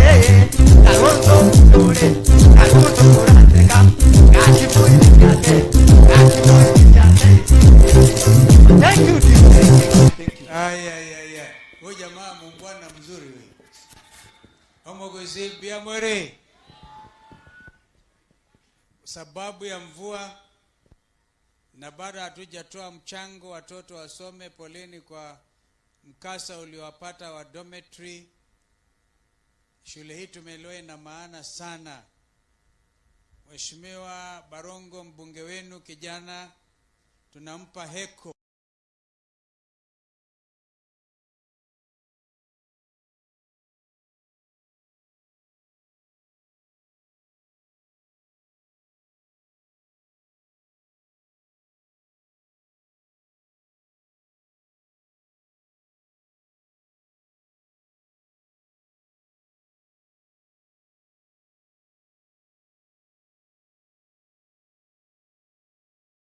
Simbarati, chukua umsimamo.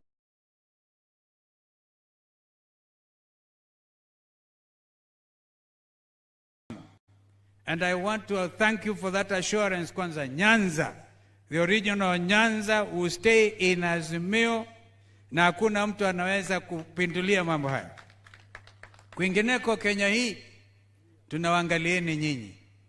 Wengine wanasema oh, sijui baba anastaafu, sijui nini, sijui wengine wanalima kule, wanasema wanachukua kisehemu fulani. Who doesn't know the sacrifice my brother Raila has made in this country? Kwa upande wa devolution, ungatusi huu. Na atakuja kuelezeni hivi karibuni ndio tusonge mbele. Amesema hapa treasurer wa ODM, my friend, akasema, you know governor, before we talk about 2027, we must settle 2022. Na ndio sababu tuko kwa mazungumzo. Agenda imewekwa wazi. Agenda moja ni hiyo imetajwa hapa, kwamba lazima kuwe na electoral justice. Hiyo sio kusema tu tuweke makamishna wengine ambao wana tabia hiyo ya kuibaiba kura, lakini we want to get the electoral justice, including opening of the server. Kila kitu kiko mbele yetu. Na Raila ameniambia tukienda tuangalie macho, tuone they don't mean business. We have no time to waste for this country. We have no time. Hawa watoto wanahitaji. Gavana hapa amenijulisha sasa hivi, Gavana Wanga, kwamba vijana wanaenda university wanaitishwa 300,000 shillings ukasome degree. Pesa